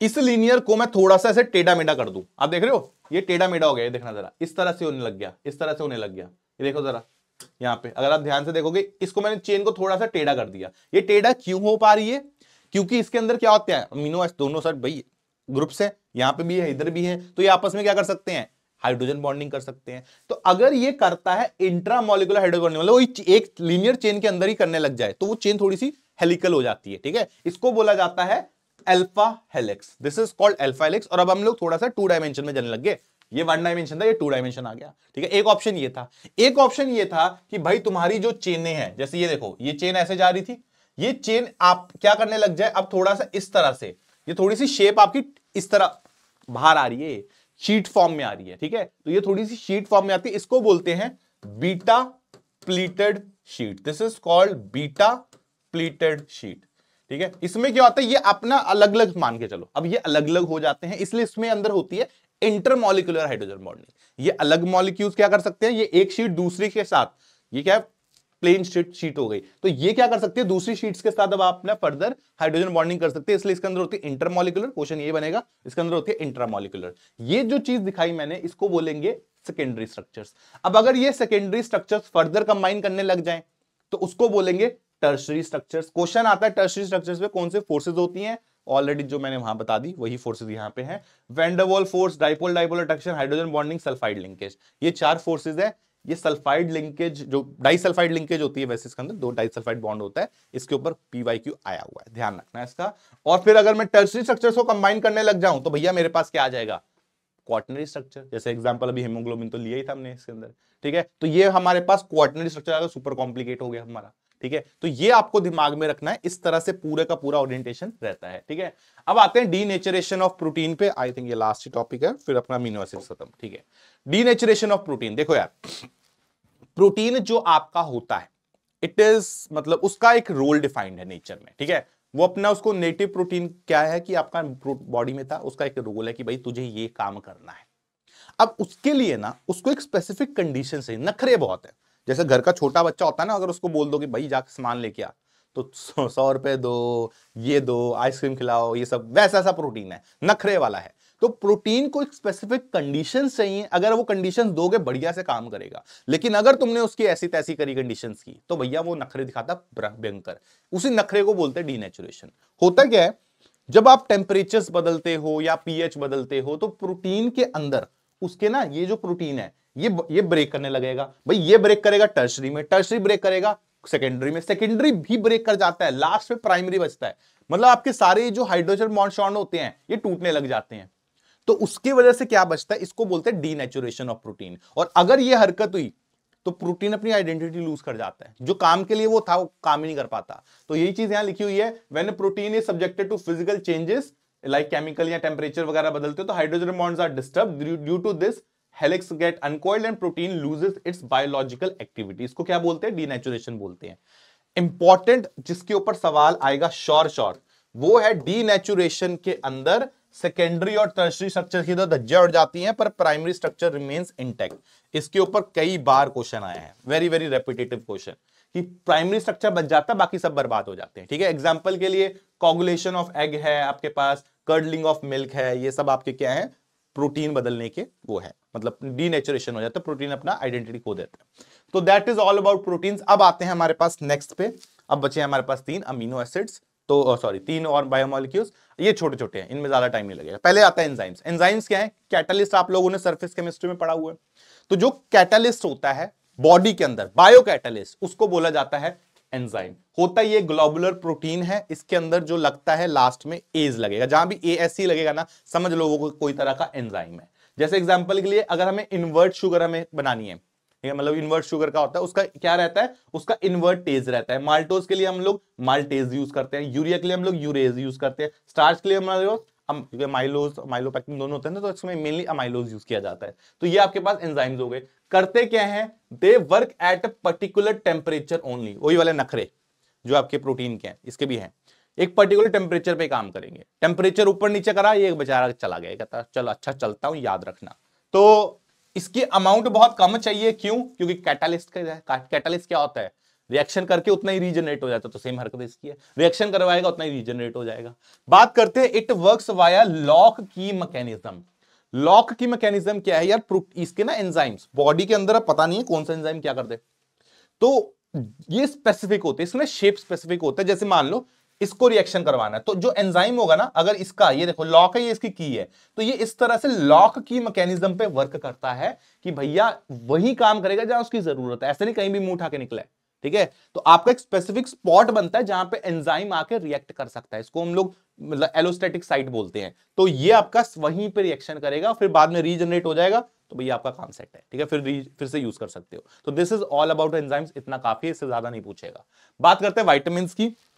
विटामिन्स क्या होते हैं? अगेन बॉडी के अंदर एक ऐसी कुछ चीजें हैं जो कि हमें बहुत सारी प्रॉब्लम से बचाती है, ठीक है। अगर तुम विटामिन्स ना खाओ, मतलब विटामिन्स डाइट से मिलता है आपको, तो डाइट अगर प्रॉपर ना रखो तो भाई तुम्हें प्रॉब्लम हो सकती है, नाइट ब्लाइंडनेस हो सकती है, स्कर्वी हो सकता है। जैसे सुना होगा कि जो संतरे वंतरे नहीं खाते थे पुराने टाइम पे, सेलर्स के पास होता नहीं था संतरे वंतरे, उनको स्कर्वी हो जाता था, ठीक है, मसूड़ों से खून निकलता है वो सब।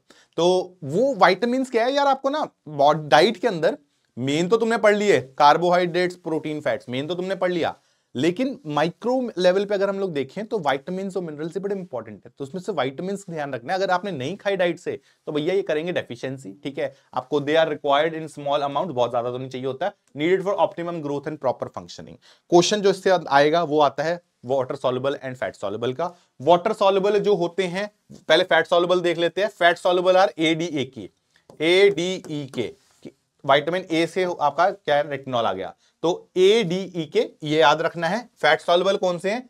ADEK, ये फैट सॉल्युबल होते हैं। इसके अलावा बी और सी वो वाटर सॉल्युबल होते हैं। तो यहां से लेके यहां तक देखोगे ये सारे बी वाले हैं, ठीक है, और ये क्या है आपका सी। तो बी और सी क्या होते हैं आपके? Water soluble. तो क्वेश्चन यही आएगा, which of the following is fat या वाटर सॉल्युबल। याद रखेंगे ADEK जो होते हैं फैट सॉल्युबल है, ये वाले भैया आपके वाटर सॉल्युबल है, ठीक है। बाकी इनके ये वाले नाम के ऊपर आए हुए हैं एक दो बार, तो इसको गो थ्रू याद रखना, ठीक है। B1 को था, वैसे तो तुम लोग बायो के, तुम्हें तो याद ही होगा सब कुछ। ये वाला टॉपिक आते आते मुझे लगता है बायो वाले टीचर्स को बोल देना चाहिए, अरे भाई आप देख लो सर। यस चलो, बट ये आप लोगों ने कर रखा है सारे का सारा, है ना, ये कंप्लीटेड है आई थिंक, यहां तक आता है आपको, तो एक बार लिख लो इसको एंड चलो फिर आगे बढ़ते हैं। अब इसके यार एनसीईआरटी के अंदर लिख ही दिया मैंने, बड़ी बड़ी एनसीईआरटी के अंदर ऐसा एक टेबल है जो कि आई थिंक तुम्हारी बायो वाली एनसीईआरटी में भी होएगा कहीं ना कहीं। ये टेबल को भैया एक बार गो थ्रू करना अच्छे से, ठीक है, कि जैसे विटामिन ए है कहां से मिलता है और नहीं लोगे तो क्या हो जाएगा, जैसे नाइट ब्लाइंडनेस हो जाएगी। विटामिन बी है जिसको थायमिन बोलोगे, कहां से मिलता है, उसके सोर्सेज नहीं खाओगे तो भैया बेरी बेरी जैसी चीजें हो जाएंगी। तो ये टेबल को एक बार गो थ्रू कर लेना, ये याद करने वाली चीज ही है, बायो में तुमने करी हुई, ठीक है। तो अब आ जाते हैं with this towards the last part, that is nucleic acids. बस इसके बाद हमारा अमीनो एसिड्स खत्म। न्यूक्लिक एसिड्स क्या बला है भैया? देखो, तुम्हारे मम्मी और पापा से तुम्हारी शक्लें मिलती हैं, कहीं ना कहीं न्यूक्लिक एसिड्स का रोल है उसके अंदर। क्या होता है यार, आपका जो सेल होता है, सेल के अंदर होते हैं न्यूक्लियस, न्यूक्लियस के अंदर आता है क्रोमोसोम, क्रोमोसोम के अंदर आता है भैया डीएनए। मतलब सारा गेम ये डीएनए सेट करता है। डीएनए क्या है? This is for the genetic information, ठीक है, जेनेटिक इंफॉर्मेशन। आपकी जिंदगी की जो जेनेटिक्स आगे जा रही है वो इसी से आ रही है, ठीक है। बहुत ज्यादा तो मैं तुम्हें क्या ही बताऊं, तुम ही मुझे बता दोगे, बट हाँ जेनेटिक इंफॉर्मेशन है। हम लोग केमिस्ट्री के पॉइंट ऑफ व्यू से समझेंगे इसको कि हमें क्या क्या चीजें हमारे काम की है, बाकी डिटेल तो जेनेटिक्स तुम ऑलरेडी पढ़ ही रहे हो, ठीक है। तो होता क्या है, अपने पास दो होते हैं, एक होता है आरएनए, एक होता है डीएनए। पहले तो इसका स्ट्रक्चर, इसको जो इसके अंदर शुगर होती है वो होती है बीटा डी राइबोस, इसके अंदर जो होती है वो होती है beta D2 deoxy ribose. Structure कैसे बनाना है उसका एक जुगाड़ है, एक तरीका है। तरीका क्या है? आपने ऑलरेडी बीटा डी ग्लूकोपाइरानोज बनाया है, यस, बीटा डी ग्लूकोपाइरानोज आपने बना रखा है। तो बीटा डी ग्लूकोपाइरानोज अगर आपके पास है, सिर्फ क्या करो, उसके अंदर से थर्ड वाले कार्बन को उड़ा दो, इसको खलास कर दो, जस्ट रिमूव इट। तो आपका पीछे जो बचेगा, देखो जरा पीछे क्या बच रहा है, 1 2, 1 पे ऊपर, 2 पे नीचे, 3 अगला, अब ये इसका 3 हो जाएगा, 3 हो जाएगा, ये उसका 4 हो जाएगा, 3 पे नीचे, ये देखो जरा 3 पे नीचे एंड 4 पे फिर ऐसे बन गया ऊपर। तो भैया ये जो बनाना, इसको बोलेंगे बीटा डी राइबोस। ये तरीका है डायरेक्ट निकालने का। और एक बार बीटा डी राइबोस बन गया, इससे गेम्स आसान है। बीटा डी राइबोस बनते ही इस सेकंड वाले पे जो OH है उसका O रिमूव कर दो। जैसे तुमने O रिमूव करा तो मेरे पास जो पीछे बचता है वो बचता है भैया beta D2 oxyribose, that is DNA. तो आरएनए बन गया तो डीएनए बन जाएगा, ठीक है, मतलब शुगर बन जाएगा उसका। तो ये क्लियर है क्या आपको? Is this point clear? ठीक है, ये स्ट्रक्चर बनाना तुम्हें आना चाहिए। दूसरा है, अब हमारे पास होते हैं 5 तरह के नाइट्रोजन कंटेनिंग बेसिस, ये एनसीईआरटी का ही है आपका। एक होता है जिसको एडेनाइन बोलते हैं, एक होता है जिसको गुआनाइन बोलते हैं। There is something called cytosine, thymine and uracil. अब क्वेश्चन इससे क्या आ सकता है, दो तरह के क्वेश्चन बनते हैं, एक तो स्ट्रक्चर बेस्ड जो कि तुम्हें स्ट्रक्चर गो थ्रू करने पड़ेंगे, याद करने पड़ेंगे। दूसरा आता है कि डीएनए में कौन सा बेस होता है और आरएनए में कौन सा बेस होता है। अब ध्यान से सुनना एक बात, डीएनए के अंदर पहले 4 हैं, ठीक है, एडिनाइन, गुआनाइन, साइटोसाइन, थाइमिन, ये डीएनए के हैं, ठीक है। डीएनए मतलब मैं ऐसे ऐसे बनाता हूं, डीएनए तो ये चारों 1 2 3 4।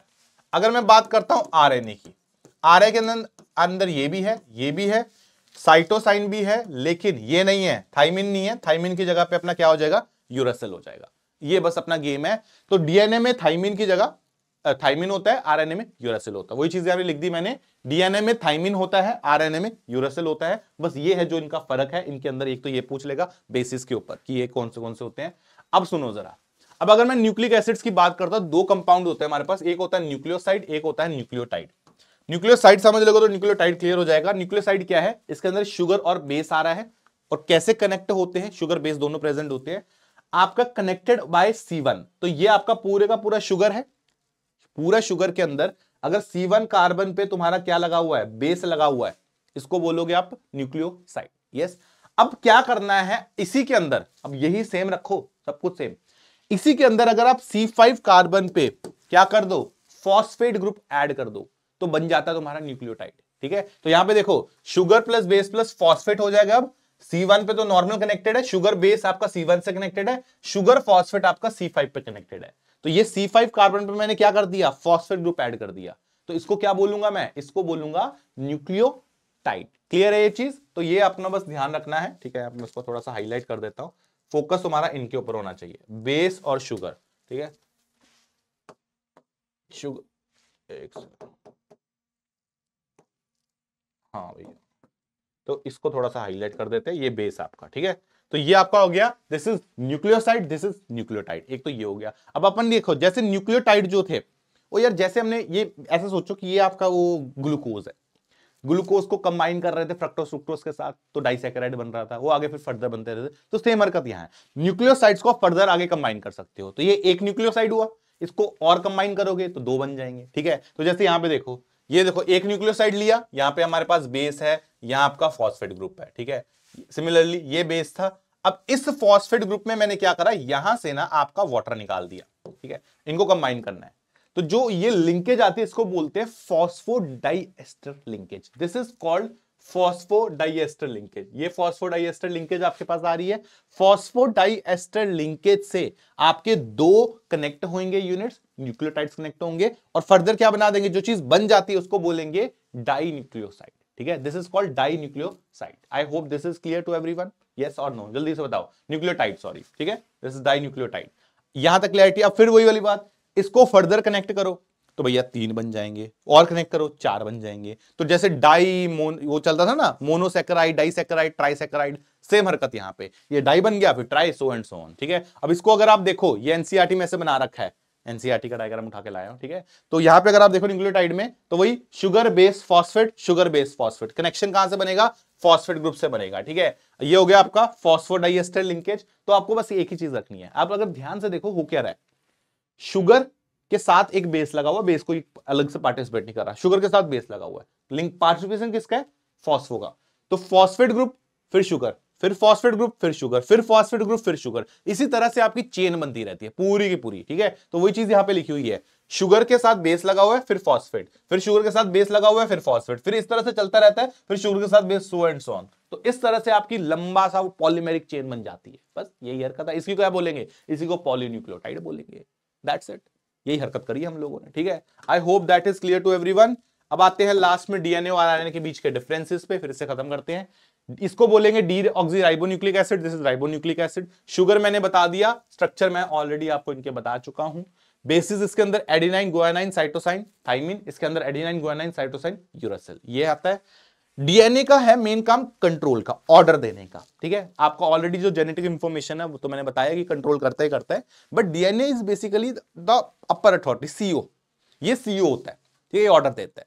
आरएनए जो है वर्कर, ठीक है, आगे जो आता का एम्प्लॉई, तो वो आपका ऑर्डर सिंथेसाइज करेगा कि भाई डीएनए बोला ये काम करो तो आरएनए बोला काम करेगा, it will synthesise that accordingly protein. Structure की अगर मैं बात करूं, इसका डबल हेलिकल स्ट्रक्चर होता है, कुछ इस तरह से आपका कॉम्बिनेशन होता है, आपको भी दिखा दूंगा स्ट्रक्चर, इस तरह से डबल हेलिक्स का स्ट्रक्चर होता है, ये आपका डीएनए का होता है, double strand helical. Whereas अगर मैं आरएनए की बात करता हूं तो इसमें सिंगल स्ट्रैंड ही रहता है, ठीक है, इट इज सिंगल स्ट्रैंडेड। थोड़ा सा डिटेल स्ट्रक्चर देख लेते हैं, ये आपका एनसीईआरटी का डायग्राम है, आप देखो जरा, डबल स्ट्रैंड बन रही है वही गुआनाइन, साइटोसाइन, एडेनाइन, थाइमिन, ये देखो जरा आपकी वो लेयर बन रही है। इंपॉर्टेंट है, साइटोसाइन और गुआनाइन में 3 हाइड्रोजन अगर आपको बॉन्ड्स दिखेंगे, और एडेनाइन और थाइमिन में आपको 2 हाइड्रोजन बॉन्डिंग दिखेगी, बस ये है इसके अंदर। That is all about the structures. And with this we have come to the end of the chapter. जैसे कि मैंने तुम्हें चैप्टर की शुरुआत में बोला था, चैप्टर थोड़ा सा थ्योरेटिकल है, ठीक है, लेकिन क्वेश्चंस इससे बहुत रेपिटेटिव आ रहे हैं। तो अगर आप इसको थोड़ा सा, नोट्स पूरे कंप्लीटेड हैं, नोट्स ढंग से गो थ्रू कर लोगे, अपने वो जो याद करने वाला पोर्शन है उसको एक बार A4 शीट्स पे लिख के अपने सामने चिपका लोगे, डेली नजर बसती रहेगी, कर लोगे। यही क्वेश्चंस बायो में भी आपके आने ही हैं, चैप्टर बायो में वहां भी पढ़ते हो, तो डबल मेहनत, मतलब डबल बेनिफिट मिलेगा आपको, ठीक है। तो चलिए, with this let's end the discussion.